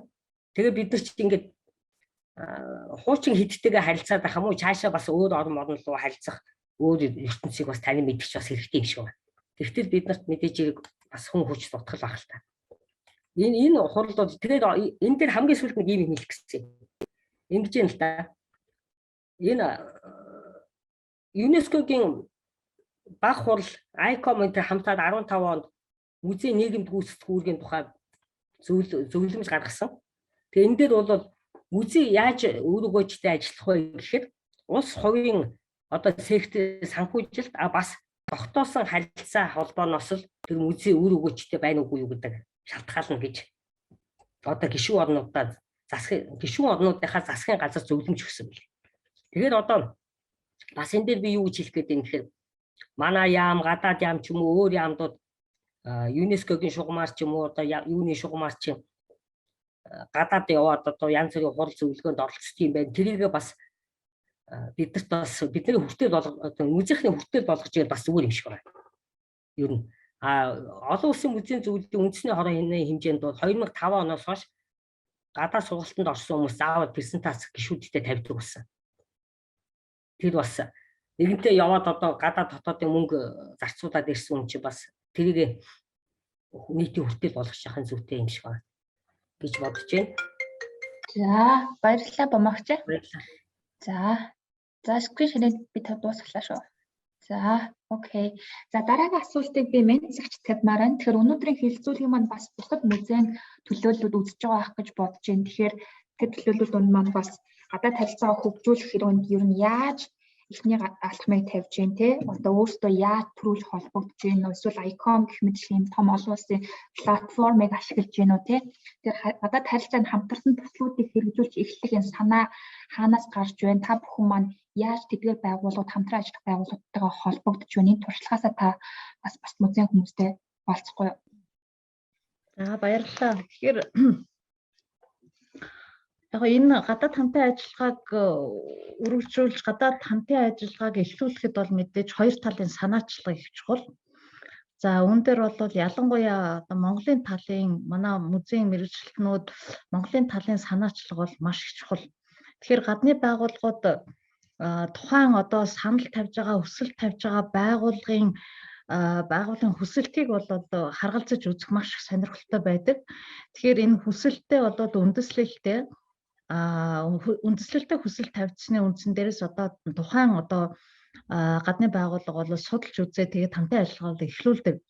Тэгэхээр бид нар хамтын ажиллагаа эхлүүлэхдээ нэгдүгээрт үндэслэлээ юу гэж тавих вэ гэхээр мэдээж зорилго ач холбогдолтой маш зөв тодорхойлох хэрэгтэй. Хоёрдугаарт энэ гадаад хамтын ажиллагааг цааш нь хөгжүүлэн авч явахад тухайн одоо музей буюу тухайн соёлын өвийн газрын одоо соёлын үеийн мэргэжилтнүүдийн одоо чадвах бол маш чухал. Тэгэхээр энэ чадах дээр үндэслээд энэ одоо тухайлбал төсөл хөтөлбөрийг цааш нь өргөжлүүлэн авч явах энэ одоо чадамж юм чадвах байна уу гэдгийг гадаадын одоо төсөл хөтөлбөр хэрэгжүүлэгч байгууллага юу гадны хамтын ажиллагаа одоо өрнүүлэх гэж байгаа гэрээ үзүүлэх байгаа энэ байгууллага одоо энэ дэр чухал одоо анхаарал point бол өгдөг. Тэгэхээр бид нар энд одоо өөрсдийнхөө мэргэжилтнүүдийг сургах шаардлагатай гэж ингэж бодож байна. За тэгэхээр яг манай байгалийн түүхийн музейн хувьд одоо яг миний өөрийн туршлагын хувьд юу гэхээр ихэвчлэн бид нар өөрсдөө бол санал санаачлагаараа эрэл хайгуулын үр дүнд одоо гадаа хамтын ажиллагаа байгуулахын байгууллагуудаа одоо олж авч хамтын ажиллагаа хийсэн байдаг. За нэг одоо чухал асуудал байдаг. Юу гэхээр бид нар нэг хүнтэй хамтын ажиллагаа өрнүүлчихэнгүү те нэг үйл ажиллагаа зохион байгуулчихангуудаа дараагийнхаа үйл ажиллагааг өрнүүлэх ингээд зогсчдөг. Өөрөөр хэлбэл гэрээгээр хүлээсэн үүргээ одоо 2-3 жилийн үргэлжлэх 4-5 жилийн үргэлжлэх тэр гэрээгээр хүлээсэн үүргээ мартагдах байдал бол бий болдог. Тэгэхээр энийг бол нэгэнтэл та нар 5 жилийн гэрээ байгуулсан бол тэр 5 жилийн хүрээнд төлөвлөсөн ажлаа нэр хүндтэй, ёс зүйтэй, мэргэжлийн ёс зүйг одоо эрхэмлэн тухайн одоо хамтын ажиллагаа хийсэн гадаадын байгууллагуудынхаа өмнө хүлээсэн хариуцлага энэ бол Монгол улсын нэр хүнд, энэ бол тухайн музейн нэр хүнд байдаг учраас энэ дээр маш ёс зүйн одоо мэргэжлийн ёс зүйг одоо баримталж ингэж ажиллах шаардлага байдгийг шүү гэж ингэж хэлмээр байна. Удаан хамтын ажиллагаа бол яа харахгүй тухайн итгэлцэл дээр бол бий болдог. Ялангуяа Японы хамтын ажиллагаа бол итгэлцэл дээр үргэлжилж цаашийн хамтын ажиллагаад үргэлжилдэг ийм туршлага байдаг. Тэгэхээр нэг гэрээ байгуулсан гэрээгээ цаашдаа өргөжлүүлэхэд хүчин зүтгэл нь бидний Монголын талаас бол хүчин зүтгэл бол үнэхээр одоо байдаг юм шүү гэж ингэж хэлмээр байна. За түрүү Бума докторын хэлсэн дээр музейнүүд бол гадаад хамтын ажиллагаа хариуцсан мэргэжилтнүүд бол заавалшгүй байх шаардлагатай гадаад хамтын ажиллагаа бид нэр өргөжүүлээ. Энэ одоо хамтын ажиллагаагаар ажиллагаан үр дүнд Монголын музейн хөгжлийг одоо доктортой хөгжлийг цааш нь өргөжлүүлээ гэж ингэж одоо төлөвлөж зорилгоо болгож байгаа бол музей болон гадаад хамтын ажиллагааны ажилтнтай байх юм шаардлага бол байдаг. Тэгэхээр манай байгалийн түүхийн музей сая 2022 оноос 2 сараас эхлүүлээд гадаад хамтын ажиллагааны мэргэжилтэнтэй байгаа мэргэжилтэн бол ажиллаж байгаа. Энэний үр дүнд бол нэлээд олон гадаадын байгууллагуудтай одоо гэрээ хэлцээр хийх юм түрүүний миний дээр дурдсан одоо ажлуудыг бол төлөвлөж байгаа. За ийм байдалтай одоо хэлмээр байна. За мөн түрүүний тэр ямар бэрхшээл тулгарч байгаа гэхээр соёлын яамд энэ Тайваны тухайлбал нэг жишээл хийхлээр соёлын яамд Тайваны худалдааны төлөөлөгчийн одоо газраас соёлын яамд хандаад энэ зуны одоо сургалтанд музей мэргэжилтнүүдийг хамруулаач гэсэн ийм хүсэлт бол ирүүлсэн байдаг. За энэ үед бол яг соёлын яамнаас музей мэргэжилтнүүд хандаад энэ одоо ийм сайхан боломж шүү. Та нар энэ сургалтанд богино хэмжээний зуны мэргэжилт дэвшлүүлэх англи хэллээ сайжруулах ийм сургалтанд хамрагдаж тэгээд маш олон одоо музей мэргэжилтнүүд рүү одоо ингэж холбогдсон байдаг. Тэгэхээр энэ үед ямар хоёр асуудал байсан гэхээр нэгдүгürt энэ Тайваны энэ богино хугацааны сургалтанд хамрагдахад зөвхөн одоо тэр замын зардал хоолны мөнгө $2000 бол өөрсдөө одоо төлөх бусад тэр сургалтын тэнд байх хоол байрны зардлыг бол Тайваны талдаа гэсэн ийм одоо гэрээ хэлцээрийн дагуу музейн мэргэжилтнүүдийг бол судалж үзсэн. Гэтэл энэ дээр хоёр асуудал тулгарсан. Нэгдүгээр юу гэхээр англи хэлний бэрхшээл мэдээж ойлгомжтой. За хоёрдугаар нь төлбөрийн асуудал $2000 бол төлөх юм боломжгүй байсан учраас энэ одоо Тайваны сургалтанд бол хамрагдаж чадаагүй ийм харамсалтай тохиол сая 2022 онд бол 21 оны сүүлээр бол бий гарч ирсэн юм а. Тэгэхээр ингээд ахин давтан хэлэхэд музей мэргэжилтнүүд англи хэлээр нэлээд одоо өөрсдийнхөө сургалтанд хамрагдаасаа гэж ингэж хүсэж байна. За мөн энэ нэг зүйл дээр бид нар бол их учир зүтгэлтэй байдаг. Юу гэхээр төсөл бичих арга зүй, төсөлд хамрагдах, төсөл бичих энэ арга зүй, энэ мэдлэг дутмаг байгаагаас шалтгаалаад энэ гадаадын төсөл гадаадаас зарлагдаж гадаадын байгууллага Монголд байгаа одоо Монголд байгаа үйл ажиллагаа явуулж байгаа гадаадын байгууллага буюу гадаадын байгууллагуудын одоо төсөл зарлагдсан төсөлд хамрагдахдаа тухайн төсөлд одоо бичигдсэн тэр шаардлагын хүрээнд яг энэ төслөө бичих энэ арга зүй мэдлэг дутмагаас бид нэр нэлээд олон төслийг бол авч чадахгүй байгаа юм туршлагууд харагдаж байгаа. Тэгэхээр энэ цаашдаа яг би эдгээр байгалийн тухын музейг төлөөлж байгаа одоо ч мөн одоо Монголын музей нэгдсэн холбооноос энэ төсөл бичих арга зүй сургалт за мөн англи хэлний сургалтуудыг зохион байгуулъя гэж ингэж одоо бас сая энэ төлөвлөгөөнд оруулах хэрэгтэй байна гэж энэ ярилцлагын үр дүнд ийм одоо бодол бас төрөө сууж байна. За баярлалаа. За баярлалаа. Яа харахгүй чухал поинтуудыг саналуудыг гаргаж ирж байна тийм ээ. За тэгэхээр дараагийн асуултыг би Дундгой аймгийн музейн захирал тавьмаар байна. Тэгэхээр түрүүн та дурдсан гадаад харилцаа хамтын ажиллагааны чиглэл хэлхийн хүнэнд гадагшаа дотгошоо манай байгууллага өмнөх төлөөлөл болон би бас өөрөө ингэ явж байсан гэдэг тийм ээ. Тэгэхээр яг уу яамны зүгээс ч гэдэг юм уу те одоо ингээд зарласан юм одоо хөтөлбөрүүдэд та бүхэн хамрагдаж байгаа юм байна. Тэгвэл яг та бүхэн өөрсдөө Дундгой аймгийн музейн яг өөрсдөө санаачлагаараа гэх юм уу те яг гадны музейд рүү ингээд хандаад те ингээ хамтран ажиллах саналаа тавиад үндэслэлээ гаргаад ингэжсэн туршлага байна уу? Хэрвээ байхгүй бол магадгүй ямар хүндрэл бэрхшээлийн улмаас та бүхэн одоо ингээ санаачлаг гаргаад гадны байгууллагатай шууд ингээ харилцах гэхээр энэ төв учраад байна уу? Тэр талаараа та ярихгүй юу? За баярлалаа. Музейн хувьд Дундгойн музейн хувьд бол яг уу археологийн хүрээлэнтэй хамтарсан тэр төслийг бол манай байгууллага өөрсдөө бие даан хэрэгжүүлсэн. Тэр эртний өв баг газрын чулуу тэр төслийг хэрэгжүүлсэн. За тэр юу судалгаанд бас манайх өөрсдөө бие дааж оролцсон ийм төсөл байгаа. За тэгээд энэ гадны музейнүүдтэй одоо хамтарч ажиллахад бол хөдөө орон нутагт нөгөө л одоо хэлний бэрхшээл одоо хэлгүүн улмаас одоо гадны байгууллагатай харилцаж чадахгүй байгаа асуудал бол хэлний бэрхшээл байгаа. Тэгээ мөн одоо гадаад харилцааны мэрэгжилтэн байхгүй юу хөдөө орон нутагт гадаад харилцаа битгий хэл өчнөө одоо наан чухал шаардлагатай мэрэгжилтэнгүүд бол одоо нэлээд дутагдaltaй нэг хүн бол хичнээн ажлыг давхар хийдгийг бол одоо бас мэдэх байхаа л гэж бодож байна. Тэгээ биднээсээ хувьд бол яг тэр одоо хэлний бэрхшээл байгаа. Тэгээд одоо тэрийг бас холбож өгөх, чиглүүлэх энэ хүн бас чухал байдгаа. Бид нар яг ямар байгууллагт яаж хандхаа бас мэдэхгүй. Тэгээ яаж холбогдохоож бас мэдэхгүй. Тийм учраас бас одоо ийм төсөл байна шүү. Энэнд одоо ингээд холбогдвол ийм төсөл байна гэдгийг бид нарт бас чиглүүлж өгөх нь бас чухлаа гэдгийг бас. За тийм манай байгууллагын хувьд бол Америкийн Монгол судлалын төв бол яг энэ холбогч байгууллагын үүргийг гүйцэтгэж юу нэрсэн цаашдаач гүйцэтгэхдээ бид нар бол маш талархалтай байх болно. Тийм болохоор та бүхэнд маань хэрвээ манай байгууллагын зүгээс хамтран ажиллах холбож өгөх шаардлага гарах юм бол бидэнд хандхад бол бид бүхэн хязгаар нээлттэй байх болно. Тэгэхээр яг энэ англи хэлний мэдлэгтэй энэ асуудал бол угаасаа яг энэ музейн боловсролын ажлыг цаашдаа мэргэжилтэд ишлүүлэх хөтөлбөрт гадагшаа явъя гэхэд наад захын англи хэлний мэдлэг дутагддаг тий. Тэгэхээр энэ англи хэлний мэдлэгийг сайжруулах, ядаж анхан шатны мэдлэгтэй болох мэдээж бас музейн чиглэлийн мэргэжлийн үг хэллэг гэж бас байгаа тийм ээ. Тэгэхээр энэ чиглэл бас мэргэшүүлэх энэ сургалт бол зайлшгүй хэрэгтэй байна гэдгийг бол бид нэр сүүлийн энэ соёлын цуврал хэлцүүл ихэлсэн сүүлийн 1-2 жилээр нь байнга энэ асуудал ер нь давтагдаж яригдаж хэлэгдэж байгаа.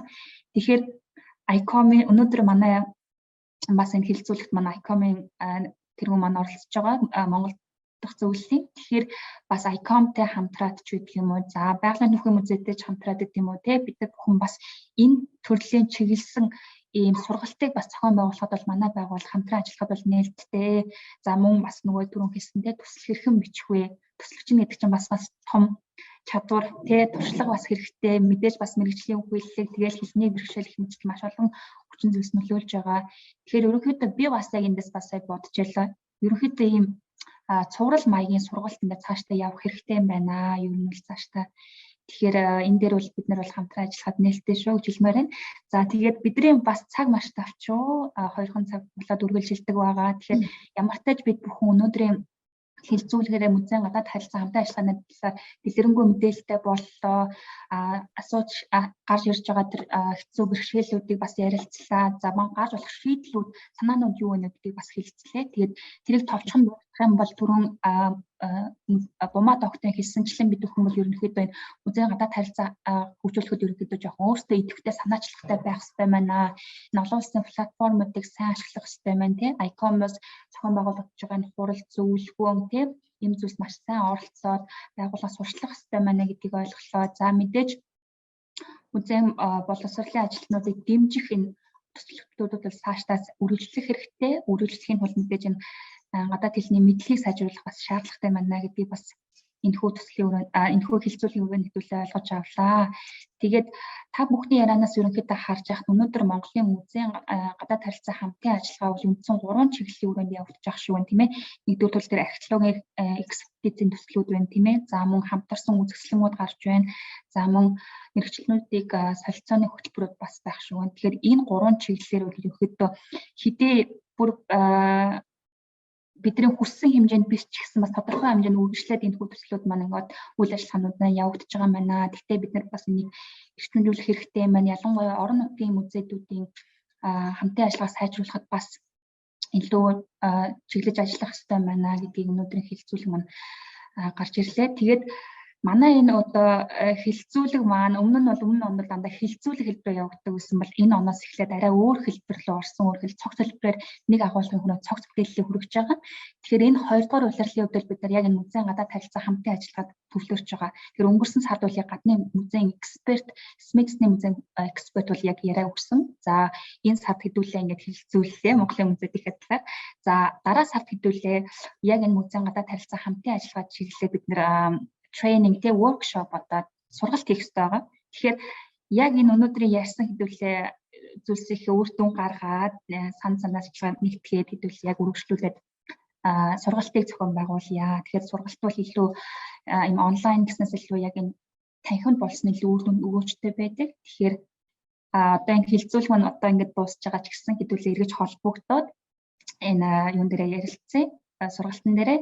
Тэгэхээр өнөөдрийн оролцогч бусад хүмүүс маань ч гэсэн сонсож байгаа энэхүү хэлцүүлэг маань цаашаа үргэлжлүүлээ сургалт болох нь байна шүү. Тэгээ удахгүй зар топ манд тавигдчихна. Тэгээ та бүхэн бас идэвхтэй оролцоорой гэж хүсэж байна. За тэгээд эцэст нь Америкийн Монгол судлалын төв бол энэ чиглэлд бол хамтран ажиллахад үргэлж нээлттэй болно гэж хэлмээр байна. За тэгээд өнөөдрийн хэлцүүлэг маань оролцсон мэдлэг мэдээлэл хуваалцсан, туршлагаа хуваалцсан 3 зочин оролцогчтой маш их баярлалаа.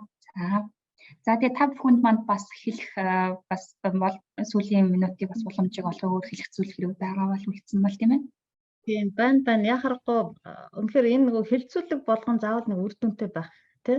Тэгэхээр саяны төвшин заяагийн хэлж байгаагаар бол бид нар цаашдаа өргөжлөөд энэ өнөөдрийн гадаад хамтын ажиллагааг өргөжүүлэхэд, хөгжүүлэхэд тулгарч байгаа тэр саад бэрхшээл асуудлуудыг шийдвэрлэхэд хэрэгцээ шаардлагатай сургалтуудыг хамтар зохион байгуулахад байгалийн төвхийн музей мөн одоо Монголын музей нэгдсэн холбоо хамтарч ажиллахад бол тун таатай байна. Ингээд бүгдээрээ дараагийнхаа сургалт хэлцүүлэгт хамтарч ажиллая. Баярлалаа төвшин заяада.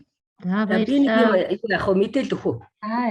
Юу нэг ингээ харахад бид нар ингээд аль музейд юу болж байгаа, ямар гадаад харилцаа байгаа гэж бас сайн мэдэхгүй байна л та би энийг. Жишээлбэл 50-ны хувьд хэд чинь манай үндэсний музейгээс 2 ч хүн байна уу 3 ч хүн байна уу бүх зардлын дагаа 50-ны төлөөлөгчийн газар манайхаас авсан шүү дээ. Одоо тэгсэн чи яамд уу хандаад $2,000 модын асуудал гараад ирсэн байна. Би урд нь бол бүгдийн дагаал аваад ийн гэж бодоод ирсэн да. Манай үндэсний музейгээс 2 хүн авсан шүү дээ. Тэгвэл зуны сургалт биш. Бүр нэлээд удаан хугацаагаар яваа. Тэнд бүр шалгалт малгалт өгөөд тэгэхээр бас л хэлний мэдлэг амар их туц.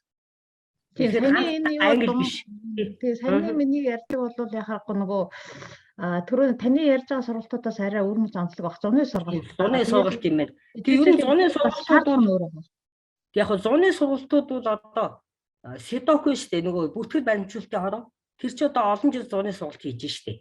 Тэр их зүгээр ш зуны сургалт богино хугацааны. Жишээлбэл Сэдокуны зуны сургалтанд чинь би явсан, хин явсан, алтан сүрх явсан соёлын үеийн төвийн.